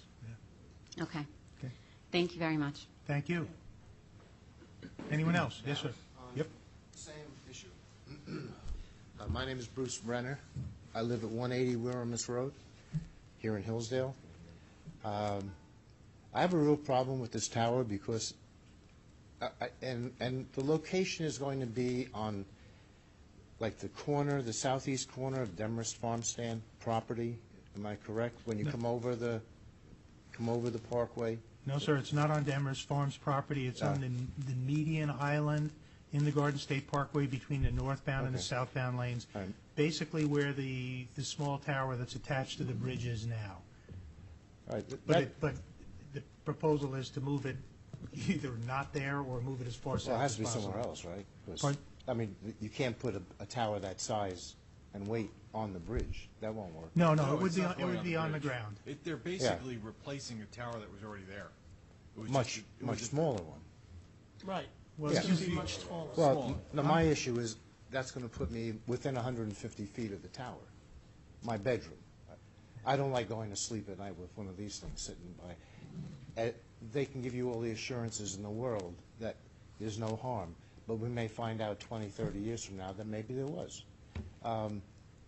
I just find it hard to believe that in this day and age, they have the right to go wherever they want, do whatever they want. I had a nice chat with the mayor of Mahwah. They came into Mahwah, when I say they, the Turnpike Authority, they put up a tower. He was taken by surprise. He went and asked, well, what are you doing? You don't have a permit. We don't need it. They put up one tower, then they put up a second tower, then they put up a third tower. He found out that the reason the towers were going up was for communications, for computer communications. And they needed more rapid speed because they have a large company in Mahwah that deals with the stock market. And so they need the speed so they don't lose out on the nanosecond trades. Yep. All right, one tower of the three is still being used. Two are just standing there, not being used. Nobody's taking them down, they're just left there as an eyesore. So I pay a lot of taxes. I'm number one on the hit parade for taxes in this town. I'm block 101-1. Denise knows, I bring my check to her sometimes. I never envisioned having this kind of a problem because I pay a lot of tax. I think I'm one of the highest in the town. And this will impact the value of my home. There's no question. And so I have to go out and get an appraisal on my house. If they go ahead with this, then I have to get another appraisal, and there's going to be a difference. Now, let's say the difference is $200,000 or $300,000. Could be. I'm appraised now at almost $800,000. If the value of my house drops by $200,000 or $300,000, who's going to make that up to me? I don't think the Turnpike Authority will. I'm not going to ask the council, because you guys won't. So I lose out because they have this right to just come in wherever they want. There has to be some way of dealing with this. I know there isn't, but I'm just getting frustrated as hell. I can't believe that I worked so hard in my lifetime to get a piece of property in this town, which is very unique, because I have like a little mini estate up on the corner, and nobody even knows that I'm there until they come down the driveway and say, wow, what a spot. Well, yeah, this would be a great spot, and I can look up at this big tower. And now I have to be careful when I fly my quadcopter, I don't run into it. You mean your drone? No, I don't call it that. That's a weapon. Oh, okay. I call it a quadcopter. But I'm licensed by the FAA to do it, and I obey the laws. Just a couple of things, Yeah. the tower that they proposed initially, I have no idea what they're going to do. My hope is that they decide it's not worth the trouble and they just go find someplace else and leave us alone. That would be But we nice. don't know what that answer is going to be. But that's my best hope, that they realize that it's not worth the little bit amount of money that they're going to get out of AT&T to deal with a very unhappy Yeah, that's another population. issue. The Turnpike Authority is going to get paid by AT&T That's correct. to put that tower on land that really isn't their land, but they have the use of the land. It's their land. They own it. It's their land. They own the Garden State Parkway land. Just like when we were going to put a tower up on Wirmus originally, we would have got paid for that, and it was Yeah. moved. Do The you people know objected, if- it moved to Overlook on Water Company property, and now they get paid for it. Is the tower going to be used for telephone communication? Telephone, yeah. It's AT&T wireless. Well, They've offered our Well, emergency services the ability to put our repeaters on it as well. oh, how nice of them. Isn't that just special? Come on. As I said, I have a real problem with this. I mean, I didn't work so hard my whole life to find a nice spot to live. I've been in the town for 40 years. I've supported everything that's been positive and good in this town. starting, as a coach for Little League and everything else. I really find this is, it's like, what? Wait a minute. How did I get betrayed like this? And there's nothing that can be done. It's just, it isn't right. But, hey, there's a lot of things in life that aren't right. We've done, we believe, what you can do, which is we've contacted all of our elected officials. We've been in contact with the governor's office, the lieutenant governor's office. The No More Cell Tower Group provided extensive reports, which we shared with the people from the New Jersey Turnpike Authority. We had their chief operating officer and their deputy chief information officer up here. We explained the situation to them, and now we have to wait to hear. We have not gotten a final answer from them. You know what the positives and the negatives of this is? It might not be a bad idea if the council and mayor created a proclamation of some kind in opposition and send it down to the Turnpike Authority. That might help our battle. They got a very strongly worded letter from me opposing the cell tower at that location, which I shared with the governor's office as well, and our elected officials. I don't know what further to say other than, this is going to be basically in my backyard. I am sorry for that, and we are as frustrated as you are by it. Well, I guess they're going to come in by way of the Parkway to put this thing up if they go ahead with it, so I can't lay down in the street and stop them, can I? If I go on the Parkway, they'll arrest me for trespassing. There's got to be a way. Well, I'm not going to give up easy on this one. Well, thank you for your comments, sir. Anyone else want to address the council? Mr. Orlando.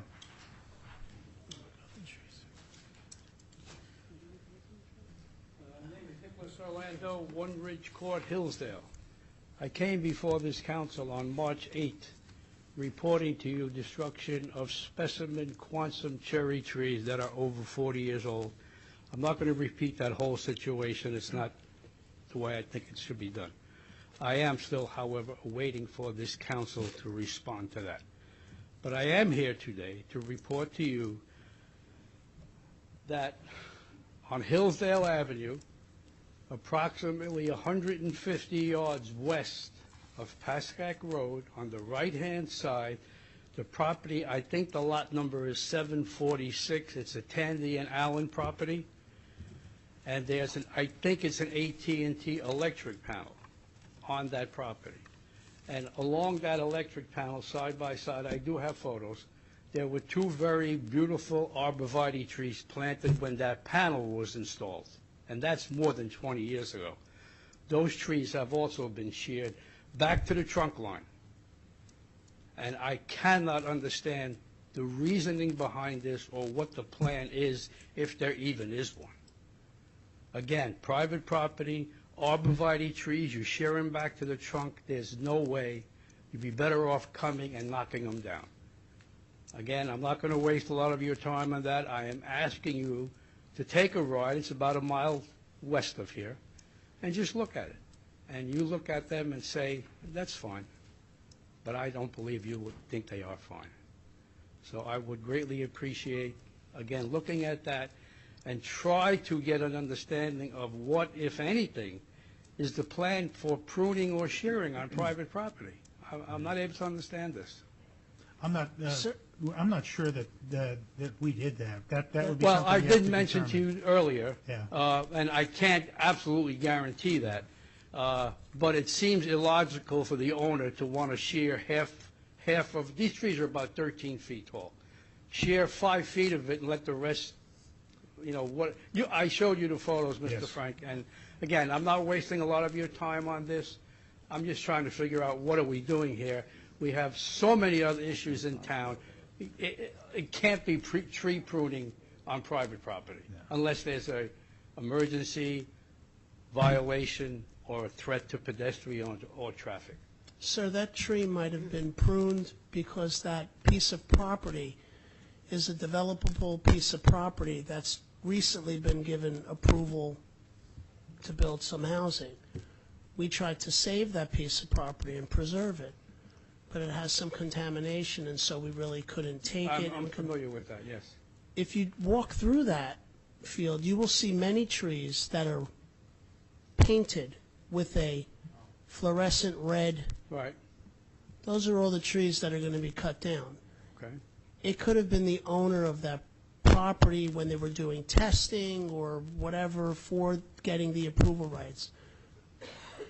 I can't argue with you that that's not possible. Right.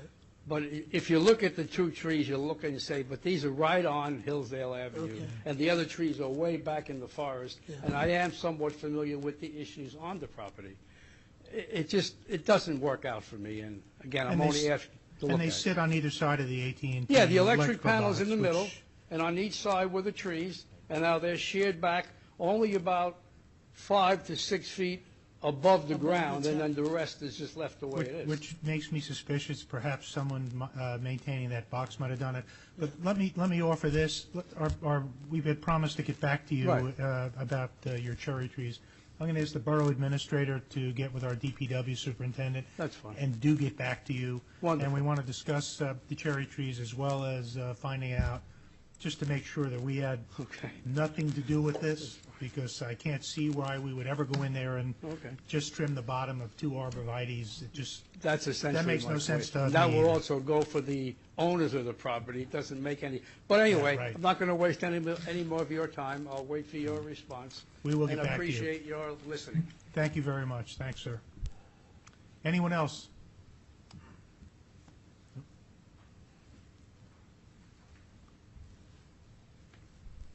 Hi, Christine Verbraska, 80 Horizon Terrace.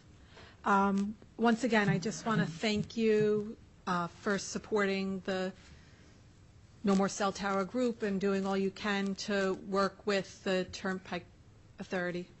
I said it's Thruway Turnpike. I'm a New Yorker originally. It's a Turnpike. Turnpike, okay. Which is both the Parkway and the Turnpike. Okay, so thank you very much. You made one comment that I just want to clarify. It's really of no substance here, but it's just something since I was involved a few years ago with the cell tower. You had said that we had said that the town decided to not go for the cell tower, and in turn it went up in Woodcliff Lake. But really what was happening, I believe, was that the Woodcliff Lake Tower was going up either way, so we were questioning why we would want one just down the road from it. And so, you know, we have articles that were explaining kind of the time frame of that. So really, we appreciate that the town made that decision a few years ago, and we're very thankful. But I had this conversation with Mrs. Rosnitsky, I'm sorry, and I know you said, I know you have an article, but I know it was Verizon that contacted us to put the cell tower up on, I believe, Weirmus or close to Overlook on borough property, and it's Verizon who put one up 100 yards away up on the Woodard property. Right. It's very difficult to understand how they would put 230-foot cell towers 100 yards away from each other. That was never my understanding. I was on council at the time when that was voted down. Okay. It was never my understanding that there were 2 cell tower locations. It was only going to be 1. I don't know what the article says. I don't know what was reported at the time. Okay. I only know what I learned sitting up here. Okay, But well in then any I'll event- ask. In any event, it wasn't done in Hillsdale. Right, and like I said, we're very appreciative. So, you know, I'm not trying to be a naysayer. I think the town really stood by us before, and we really appreciate that the town's standing by us now. So thank you. We're trying our best. Thank you. Welcome. Sir.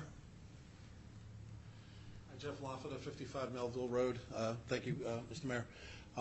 Retired from Honeywell a year and a half ago, was head of IT infrastructure, 33 countries, data centers, and billion-dollar budget on telecommunications. So have a lot of knowledge on why they'd want to put the towers there. And first question is there anything else we can do to help you in this battle against them? Anything else you need from us other than patience to see what happens when they come back with the information? I really don't think so. I think that the No More Cell Tower Group providing the legal support as well as your RF expert, whether they agree with it or not, and providing that information as well as the contacts we've made with our elected officials, the support we got from Senator Cardinale, the reaction to the governor from the governor's office. You know, if I could think of something else that you could do to help, I would certainly ask. The only other couple comments, because I don't want to waste the council's time.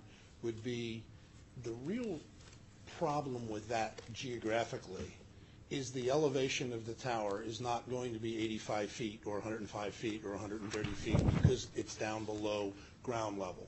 And I'm sure, I haven't seen the study that the RF expert did, but that is a major concern of when you have elevations. It's the elevation. You'll have crappy cell phone coverage if you stand at the bottom of a tower. So the way it runs, I don't get all the technology, but at the end of the day, the only thing I think that prevents them from proceeding is fear that there's a pretty big fight ahead of them, right? And why they may put two towers right next to each other is there's all kinds of reciprocal agreements. Sometimes they cooperate, sometimes they haven't. We've had to put cell towers in church steeples and you name it, crazy things you do to get coverage. There's a physical need they want to cover, but the location's a bad location. They're picking a cheap location so they don't have to make the expenditures. So I think the only thing we can do is try to really make sure they understand there's a good fight here. And anything else we can do to help or I can help, I would offer that assistance. Well, I can tell you the chief operating officer of the New Jersey Turnpike, when he was here, said, or maybe he told me on the phone, they don't like getting calls from the governor or letters from our senator. So I think we pushed the right buttons. We just have to wait and see what the next step is. Very good. Thank you for your support. Thank you, sir. Anyone else?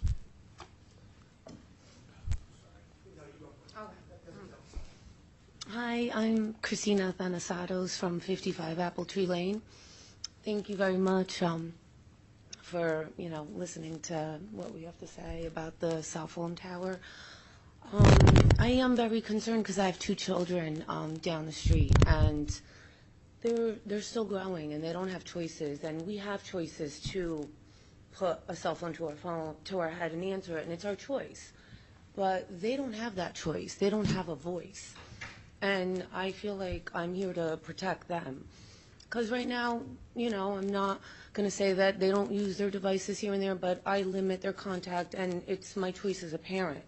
And I don't know what they're getting, and nobody knows. Cigarette smoke was so damaging for decades until, it was actually proven clinically. So I'm very afraid. And they're at a very young age where their cells are still growing, and we don't know what effect this is going to have on them. And if there's, I have a question. You said in 2 or 3 weeks they're going to come to us with a response. Is it the final end, or can we appeal it? Can we sue them as a town? Are they like the mob? They could just come in and do what they want? That's worse than the state. There has to be. I feel like we have no rights. Yeah, I don't know. I do not know the format of their response. I'm gonna continue the conversation with them, and certainly it's not dead from our standpoint, depending on what their answer is. Again, my best hope is that they realize that for the small amount of money that they're going to get by leasing this out to AT&T versus the aggravation they're going to get from a very active group of residents and borough council, that maybe they'll go do something else. The only comment that they did make is that if we say no, they can go to private property and do it with Demarest Farms, let's say, or I don't know what other properties would be in that area. It's all residential, but we have no control over that either.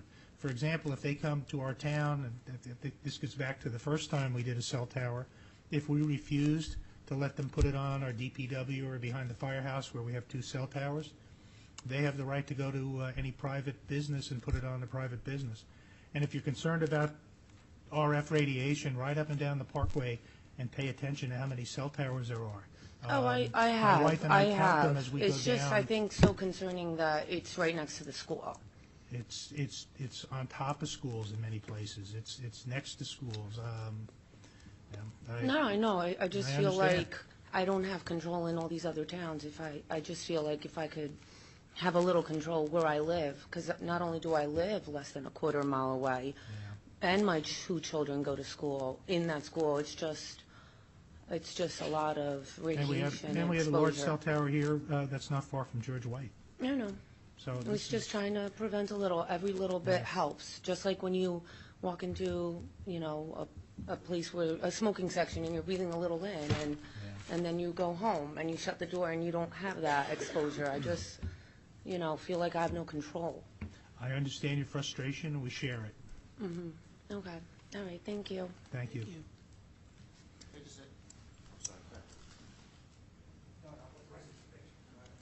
I just want, the tower's going to be 90 feet, is that what they're saying? Would you, please identify yourself again, Bruce please. Brenner, 180 Wilmer, Mr. Rose. The tower's this is going to be 90 feet high? 85 is what they told The us. gentleman that just spoke before about the fact that the ground is, from my house to the ground level by the abutment for the bridge is probably 40 feet. I'm higher by 40 feet, just in my backyard. So if you put a tower up on the ground there, and it's 85, 90 feet, it's effectively going to be 50 feet. That's not going to be high enough to clear the section where Alpine Terrace is and above. Yeah. So, it makes no sense. But according to what you said, they can come in and put in a 150-foot tower at the last minute and say, oh, we have to go higher. They could. So you might be looking at a real monster. I hope not. I hope not, too. I really hope not.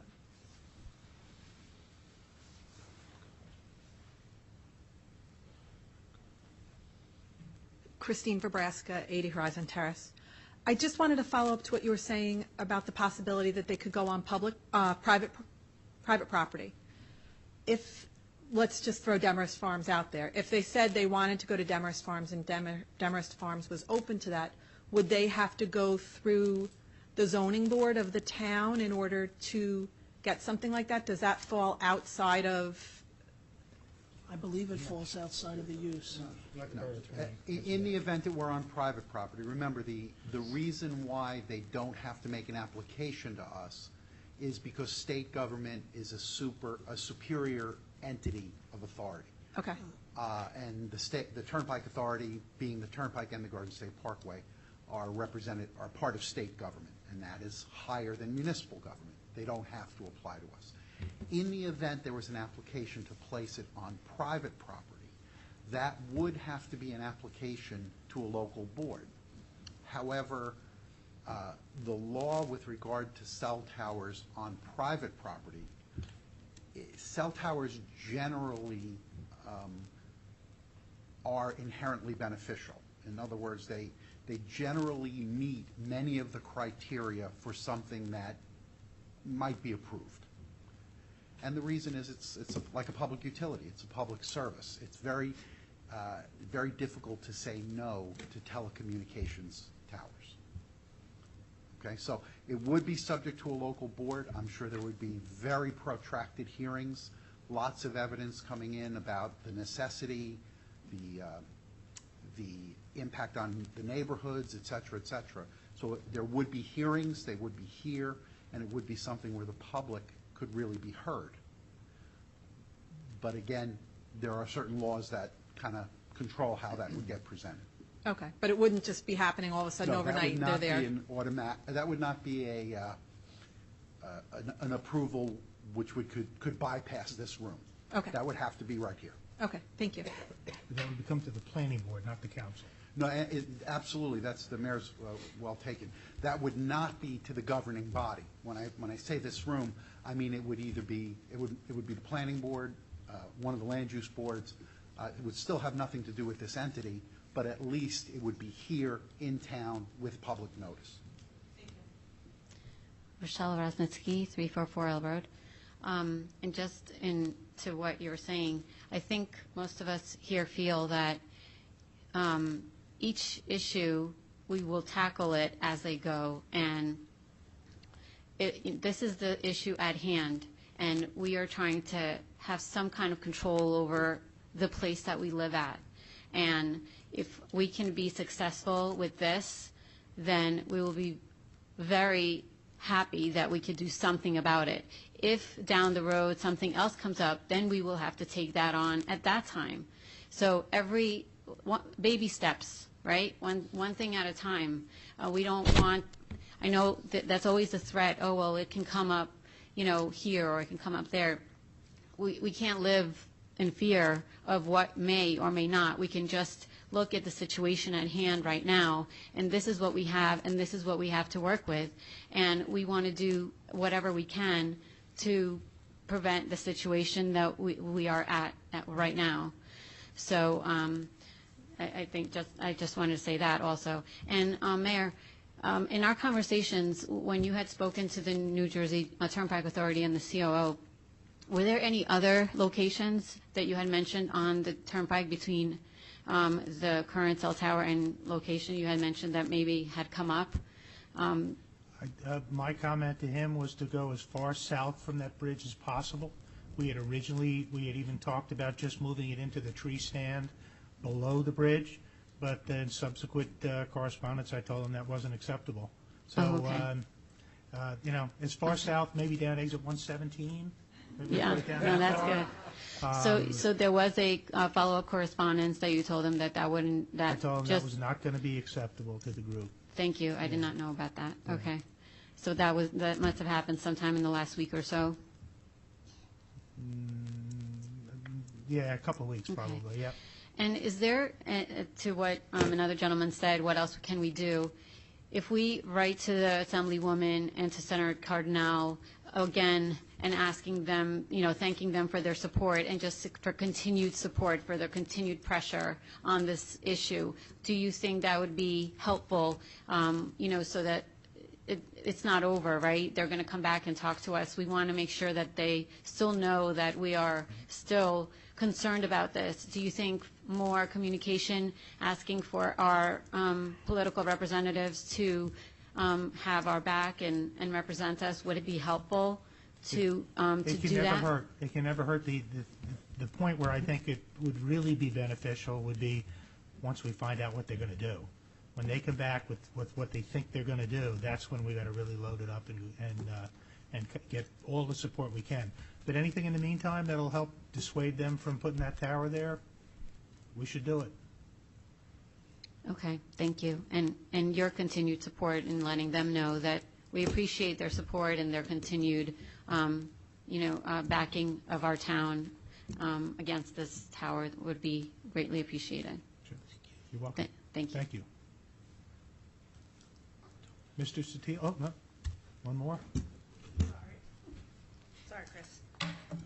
Marisa Safali, 6 Manson Place, Hillsdale. I first want to tell all of you, the residents here, I'm in a kind of different situation. I also live in Hillsdale, and as you're aware, there's a application before the planning board for 49 apartments and trees being pulled down, and it's really great to see a community coming together to try to protect what they've worked so hard for. I can tell the people sitting here that I have had interference with United Water when they were putting up that bridge.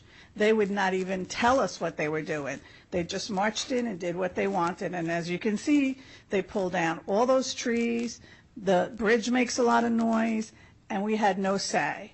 Public Service over by the transfer station wants to put a 55-foot building.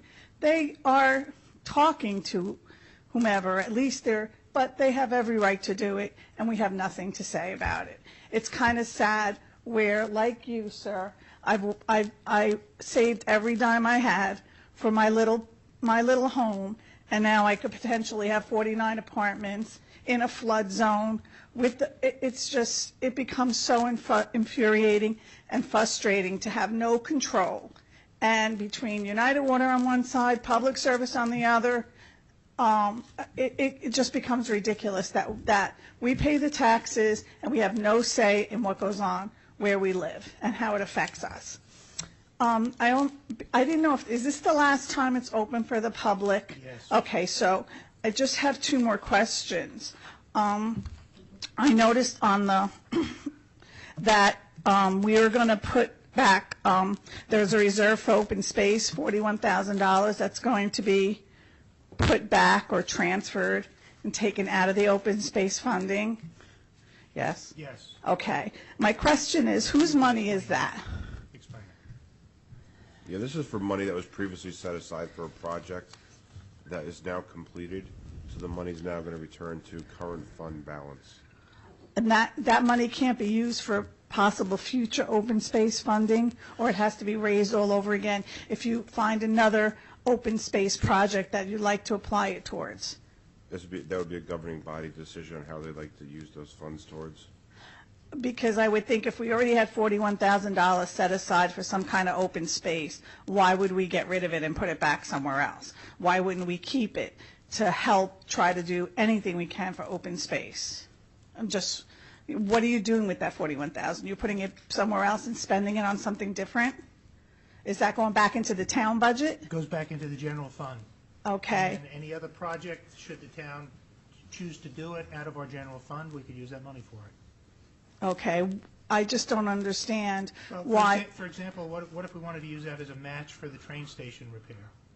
Well, as long as you're using it for something, something open space. I mean, that's what it's set aside for.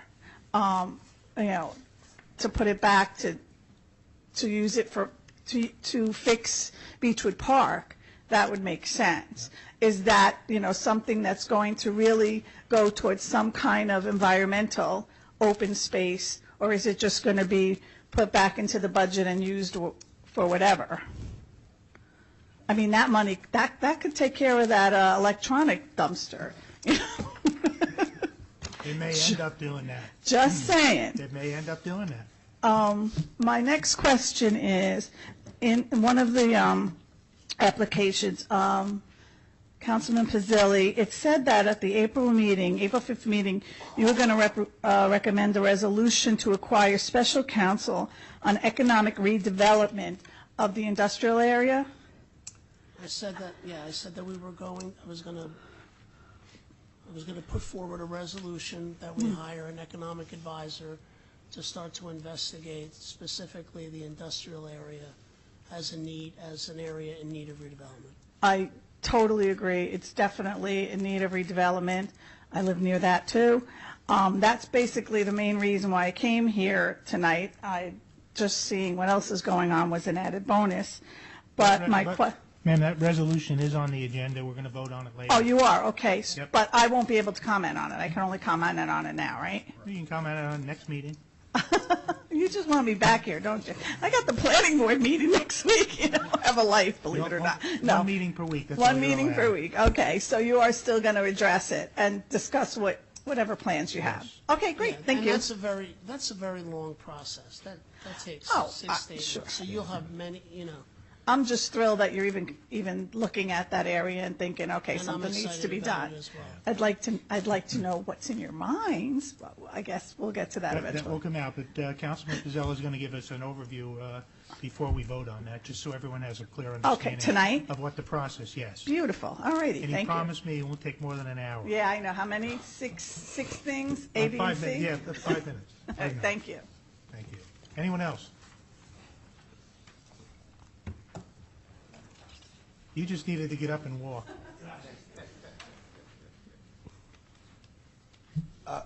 First thing, Councilman Pizzella, the Heritage Grants Program, I got my staff checks their cell phones at night.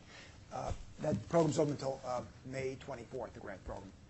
It's up to $24,000, and you have to put a 20% share in as well. So if you want to go after a Trails grant, we can still apply. I wasn't sure when you mentioned that. I thought we're getting close, but we still have to May 4th, so. I guess that would be something that we would need to discuss up here before we asked you, since it's a 20% contribution. Yeah, it's up to $24,000, whatever you get, and you have to chip in 20% as well. It can also be in cost, like labor, you put labor in there as well, things like that. You could do that as well as part of your share. Doesn't have Can to be we money. put that on the agenda for discussion next week as an old item, and then we can think about it during this week, Mayor? Is that, we can certainly do that. Is that the grant where they said the maximum we could get is $1,500? $24,000. 24, that's not the same one. It's then. not the same No, this is a one. different grant. Yeah, But that's great to know about that one. Remember, it's April, and it's due in May, so I don't have, we need some time to throw it together. Yeah. It's only too long. I won't see you till May, is the realm, just let me know. That's the DEP Trails Grant, correct? Yes, The same one as National Lake Heritage and Trails Grant, yeah. Park Ridge received funding for? I'm not sure where they got their think money, so. maybe, Yeah. yeah. Well, and they're going to have a follow-up meeting on Saturday for the group of the towns to look at the trail meeting, so. We're making that application anyway for Yeah. that trail in Hillsdale, yes. That's in the works right now. That's good. Okay. Mayor and Council, I just recommend possibly only submitting one application, because I don't think you get funding Yeah, for you'll both never get funding for applications. both, no. You have to prioritize, you want to do the reservoir project or Beechwood. Well, the Beechwood's $1,500, right? Or is that, am I confusing? That's still 24,000? I'm not sure what we talk about If Beechwood. you use the trail grant, you can go up to 24,000. Yeah. No, I think we ought to use that for the reservoir because that's tying into Park Ridge, Woodcliff Lake, and Montville. Right. You know, I don't know about that, trail. because the grant that Woodcliff Lake got was more than $24,000, wasn't it? This program's only good up to $24,000. No, their match was, I think, 50,000. That's a big trail, I know, it's a. They only got 20, they only got 24. They only got 24,000, okay, they must have gotten it last year, Yeah. yeah. So Second. that's a great project. Second thing is with the Garden State Park and the cell tower, it just dawned on me, the Parkway is an historic highway in New Jersey. It's actually eligible in the National Register as well. So if I was a resident wants to cause a lot of noise, I'd call the State Historic Preservation Officer and say, hey, what's this about putting a cell tower on the Brooklyn Bridge? Don't you think it's going to desecrate the Garden State Parkway Historic District? That's what I would do. That's interesting. That's very creative. Well, I'm pretty creative way going to get down And there. they have a 130-foot one, I don't 3 really care miles about that. down the It's- road. it's They don't really- care about that. This is our section of the historic highway we're concerned Okay, about. I'm good with that. You pick up the phone, call them up, drive them crazy, you know, I'd batter the heck out of the Historic Preservation Commission, say, look, there's alternatives, maybe there's an alternative, I don't know, maybe someplace else to go. The only problem is you don't want to shove it into private property, is the other problem too. Yeah. Sometimes you get what you wish for and end up on somebody's backyard for $70,000 a year in revenue, so. So you'll be careful what you wish for. You may just get it, yeah, so Yeah. that's my suggestion, throw it out to you. That's all I had, Mr. Mayor. Okay, thank you, Chris, thank you. Anyone else before we close it to the public? Seeing no one, we close the meeting to the public. Thank you for all your comments. Next is ordinance 1607, an ordinance to revise the term of the acting borough clerk in the Borough of Hillsdale. The purpose of this ordinance is to bring the town code in alignment with the state code. It's a public hearing. Motion to open the public hearing on ordinance 1607 and 1607 only. Motion to open. Second? Second. All in favor? Aye. Okay. I'll now open the meeting to the public. If anyone desires to be heard regarding ordinance 1607, please raise your hand to be recognized. Come forward to the microphone and state your name and address for the record. Seeing no one, I entertain a motion that the public hearing on ordinance 1607 be closed and that it be resolved that this ordinance was posted on the bulletin board on which public notices are customarily posted and published in the Ridgewood News. Copies of said ordinance were made available to the general public. Now therefore be it resolved that this ordinance be adopted and the deputy clerk is authorized to advertise the same according to law. May I have a motion to close the public hearing on ordinance 1607? Motion to close. Second. All in favor? Aye. May I have a motion to adopt ordinance 1607? Motion to adopt. Second. May I have a roll call, please? Councilmember DeRosa? Yes. Councilmember Carsick? Yes. Councilmember Lewis? Yes. Councilmember Lundy. Yes. Councilmember Rocco? Yes. Council President Pizzella? Yes. Okay, we have resolutions. We have a consent agenda of resolutions 16082 through 16103. I will not be reading through this list, but I will ask the council on any of the resolutions if you'd like me to pull them and have them discussed and voted on separately. Yes. Which one? 16088. 16088. Okay. Anyone else that you want to take off? Yes. One.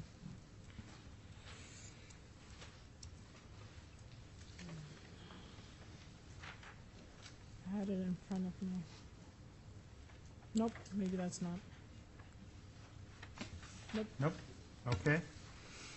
All right. I would like a motion on resolution 16082 through 16103 with the exception of 16088.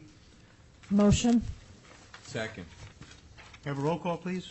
Councilmember DeRosa? Yes. Councilmember Carsick? Yes. Councilmember Lewis? Yes. Councilmember Lundy. Yes. Councilmember Rocco? Yes. Council President Pizzella? Yes. Okay. Now let's go back to R 16088, a resolution of the Borough of Hillsdale endorsing participation in the Lightbridge Academy Child Care Program. Is there a question on that? Yeah, I have a couple questions. So when I was reading the resolution, it said that the borough has determined that we fit the criteria. So I looked up what the criteria is of the Corporate Advantage Program, and the Corporate Advantage Program says we have to promote this business. And I have an issue with the municipality promoting, first of all, an out-of-town business, but second of all, a child care center where there could be a liability of us promoting this business. It's an interesting Are we allowed to promote? Yeah, I just don't feel it's right as a municipality to promote a business. It's a discount program for our employees. Yeah, this is, borough employees who use the service get a discount? Yes. Yep. But what do we, I mean, they're just not going to give employees a discount for no reason. What do we, as a municipality, in turn, have to do for that? Send out quarterly newsletters to our employees that the service is offered and the discount program. You know, and it says in their Advantage Program, promoted on their website, on our website, email. I just don't, especially as it's an out-of-town business. It's not even an in-town business. For full disclosure, I use this in another location where I used to work. My son does go to the facility, so it's up to the mayor and council if they'd like to proceed with that. But again, it's something, from what I was told previously, what we did in Closter was send it out via email to the employees. There's an option for any employee to participate or not participate with that program. I don't know, I think Abby brings up a lot of good points to think One about. of my largest clients is a National SIDS and Suet Foundation. So I have a lot of experience with child deaths in daycare centers, and I would just be very hesitant to promote that. Okay, well, should we, Are we allowed to promote a business? And I know that we've had this discussion Right, up we've here had this before. discussion, and I don't think anybody ever felt comfortable with it. It wasn't whether we were allowed to or not. I think the discussion evolves to this, and people start saying, is this what our role is up here? And we felt it wasn't. Because I remember even when we were doing the Chamber of Commerce, all that we could really do is encourage the public to use Hillsdale businesses, but we couldn't. I think if this is a benefit just for the employees, it's an internal kind of thing that, we just gets disseminated. I don't think we should be posting it on websites. I would consider this similar to our 457 plan. We offer it to our employees. We had a vendor here today. We had a vendor here roughly 2 weeks ago. There are options for employees on who to pick, who to choose. If the mayor and council so choose, then you could table this with the attorney to further review this. Any other questions? okay. Can I have a motion to table? Motion. Second. All in favor? Aye. Okay, that's been tabled. All right, the off consent, Resolution R-16-104, resolution appointing the Borough of Hillsdale Economic Development Consultant and authorizing the execution of a professional services agreement. I'd like Council President Pizzella to give an overview of this process. Please. I'll try to do this as quickly as possible. So this resolution would retain Beneke Economics, who we have retained in the past. And the purpose for retaining him is to investigate economic redevelopment in the town of Hillsdale, and specifically the industrial zone. Next, you have to retain the man first in order for him to start the investigation process and come up with an investigatory report. Next week, what I plan on doing, if this is passed, is then offer a resolution where Mr. Beneke and the planning board work together in investigating the various properties that are in the industrial zone to assess whether they are in need of redevelopment. So what happens is we recommend an area. Mr. Beneke then, with the planning board, investigates every block and lot in that area and sees if it fits a criteria for redevelopment. Once he finishes that report based on the criteria, it takes about 60 days. The planning board then looks at the report. They agree with some of it, they don't agree with some of it, or they agree with all of it. and then they make a recommendation to council. Council at that time either accepts their recommendation or changes it, and then we move on from there. But this would be only for the industrial area at this time. And I will explain it further next week with Mr. Beneke here. We just have to retain the consultant first. Okay. Do you have any Can we, questions? I don't know yeah, if I was clear. I have a question. You refer to retaining Mr. Beneke. Last year, did we retain Mr. Beneke? So then, did he start this process? What did he do last year? You know, if we basically we retained him in 2015, and what did he do? Last year, the retainage that we had for Mr. Beneke was to act as CMFO and help us with the budget, also help with the pool regarding the bubble, and then also start the redevelopment process. What Mr. Beneke did last year is come up with a potential map that we could use. We used that map when we looked at the areas that we would put COA in as well. Mr. Beneke's contract then ended, and so we waited until we had a borough administrator, and we dealt with the budget here and some other issues that were really impacting Hillsdale before we brought him back on to start the process. Right. So to clarify, he didn't do anything with redevelopment. He did COA, the pool, and CMFO. No, he came up with a proposed draft map for redevelopment, but we did not move further from there because we had to address the COA issue first at the planning board. That became quite a consuming issue. We now have a plan to move forward. This is a long-term process. No, I think It's gonna take 5 redevelopment in years. Hillsdale is absolutely necessary. I'm not necessarily questioning Mr. Beneke, you know, whether Mr. Beneke's a race person, but I kind of am. In that, only saying, you know, we had him for a year, what did he do? Is he the right person to move forward? I think absolutely Hillsdale needs to move along with, you know, starting the process with redevelopment because it's not going to happen in 12 months. It's not going to happen in 24 months. That's why I just wanted to know what we signed him up to do, what he did, you know, and where he's going to move us forward. That's why I just wanted the clarification. My recollection from conversations with you is that it was deferred last year by the mayor and council. Yeah, I mean, Not to move forward. if you look at his new agreement, it's substantially different than the old agreement. Remember, the old agreement, we brought him in to act as CMFO. For a temporary period of time, just And until work March. on the or budget, and Just then March. also That was work on 3 the- months. Right. And then he also worked with us in coming up with a map that we could propose as a redevelopment area. But we got hit from the court regarding COA. And so the planning board really had to tackle So it wasn't, COA so it wasn't Mr. Beneke who stopped the process, it was more the planning board and COA.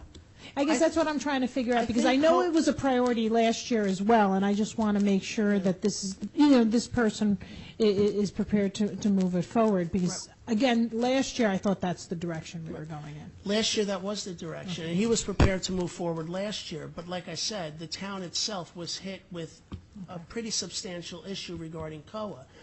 The map that Mr. Beneke came up with was used by Darlene, the borough planner, with the subcommittee that also had people on it from the planning board to come up with a COA plan. The COA plan really did consume a lot of time last year, and so we put redevelopment on hold. I think we're getting in the weeds here, because this was something that happened last year that was stopped. I've spoken to people in other towns that Beneke has done their redevelopment planning work, and we've interviewed them, and I think we need to move forward with this resolution. Otherwise, we're just going to keep talking and not make any progress. No, absolutely. I just want to. All this is step one, and this transfers, once we get this in the map, it transfers the responsibility to the planning board, and we're going to talk to the planning board once this happens, and then the process starts. It's a long road, but you got to start somewhere, and you have to pick someone who has a very, very successful track record in doing redevelopment, and I'm convinced that Mr. Beneke's the guy to start with. Okay, great. And then one last question, why are we only doing industrial and not using the map that was used last year that had other areas? Because the map that was used last year was quite large. Oh, okay. And so I think that it's best if we start Start off small, and then if we want to take expand. small Okay. steps and really look at our town and see where the areas, where we need redevelopment, and then also find the highest and best uses for those areas. And I think no one can deny that the industrial zone, with that garbage facility sitting right in the middle of it, is really something that really shouldn't be in the future for Hillsdale. I mean, that's our frontier. So we really need to look at that and do what's right for the town. So we figured we start small, and then as a community, move on to other things. Okay, great. Thank you, Frank. I think this initiative has the potential of one of the greatest positive benefits to the town in a very long time. And in the meetings that I've been with Mr. Beneke, I think he and his firm bring a body of knowledge that we just don't have, and I think he's kind of essential. Right, and remember, this would take 6 to 8 months. It takes about 60 days to do the initial report, but then it takes about 6 to 8 months to go through the process of actually coming up with a plan. And then to do the plan takes even longer.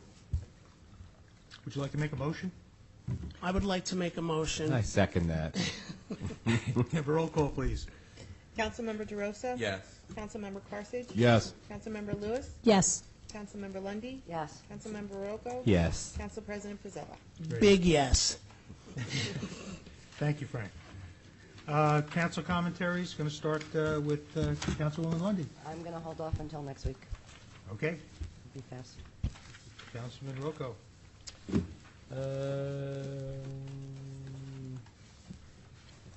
None. Hold off till next week. Okay.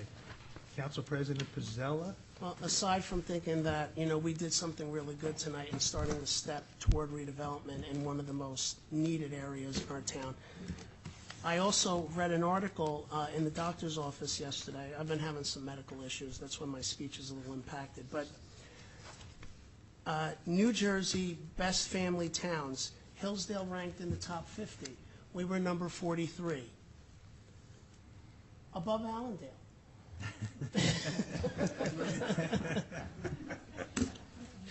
Who knew? Is that it? That's it. Oh, how about that? Councilman? I'm going to hold off, actually. I'm just going to say thank you to the people we honored earlier for their service to the town. We know everybody's doing a great job. It's nice to see and to be able to say thank you. And I'll hold off till next week, too. You'll be back next week. Councilman? I'll keep it short. I just I was very thankful that we could have those proclamations to our first responders. I thought it was great to recognize them. And I just wanted to highlight one of the resolutions that we passed tonight, since I'm on the topic of first responders, was the tuition credit program where our firefighters and our EMS folks, it's like a retention program where they can get, geez, I'm not articulating well tonight, it's been a long night. With the ordinance that we passed, folks that go to community colleges, they can get reimbursement because they're firefighters and EMS, and then that flows down to their kids as well and their spouses. So it's a great program. And that's it. Thanks, Mayor. Okay. Mr. Borough Administrator?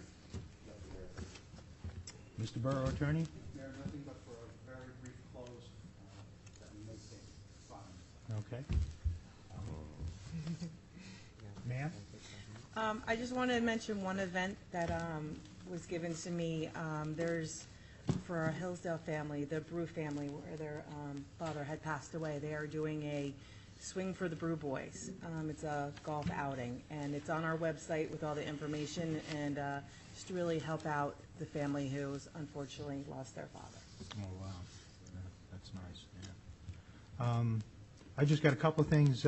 First is an update on, not much of an update, on our efforts to object to Waste Management's permit renewal for their transfer station. The permit is up in July of this year. We have written letters to the governor and to all of our elected officials, as well as to the DEP, who is the granting agency. I sent a follow-up letter to them within a week or so ago. I toured the site with Assemblyman Orr, and we are getting help from our elected state officials. But it's pretty hard when you're Hillsdale up against a company that has its own golf, national golf outing out in Phoenix, Arizona. It's like an elephant, we're a fly. But we're going to keep trying and hoping that Waste Management realizes that this facility that they have no use for, we'd be better off selling it off and letting us put it in our redevelopment program. So nothing to report other than that we've requested a formal hearing before they make a decision on the permit renewal, and we've been told that we will get that opportunity. I do want to mention that Stony Brook is open for new membership and is out soliciting. We've lowered our rates. Stony Brook is the best swim club in the area by a big margin, and we really hope that we can get an increase in membership this year to keep the place going. A lot of the local swim clubs in other towns have closed. We want to make sure Stony Brook stays healthy. So if you can and you're interested, there are discounts. There's an open house coming up where it would be advantageous to go to that and sign up. I'd like to thank the chief and the captain on pedestrian safety of getting the donation for the flashing crosswalk sign at the corner of Park and Broadway. I've gotten calls from the council president in the afternoon before the sign was put up about kids just after school roaming back and forth, and it's a dangerous spot. And I hate to say, I've even been there when people have pushed the button and it's flashing and cars go right through. It's a learning process, but pedestrian safety is very, very important to me, and it should be very important to everyone here. It's a dangerous thing to walk in a busy downtown and not be careful. So I'm hoping that we can find some more funding and more locations to put those signs up, Chief. I thank you for what you guys did. It's great. It's a great thing. And the last thing I have, is, and I don't have the date of it, is the fishing contest is this month. Does anyone know the date? It's 16th. 16th? 16th or 15th? Saturday. It's whatever that Saturday is. Saturday's the 18th this year. Oh, is it? Yes, it's Emancipation That's- Day in that's right. D.C., so the IRS is closed on the 15th. Must be the 16th. It's the 16th. It's a Saturday. 16th. I just encourage everybody to participate in that. It's a great event in the town, and it's great for kids. So, and that's all I have. So, Mr. Borough Attorney, what do we have for? Motion would be appropriate in order to go into closed, in order to discuss matters of confidential matter of potential litigation. We would be enclosed for approximately 10 minutes, at which case we would come back out to open. We may or may not take action at that time, and then we would move immediately to closing the meeting for the night. So if that's acceptable to everyone and someone was of a mind to offer that motion, Mayor, we could move into closed at this time. So motioned. Second. All in favor? Aye.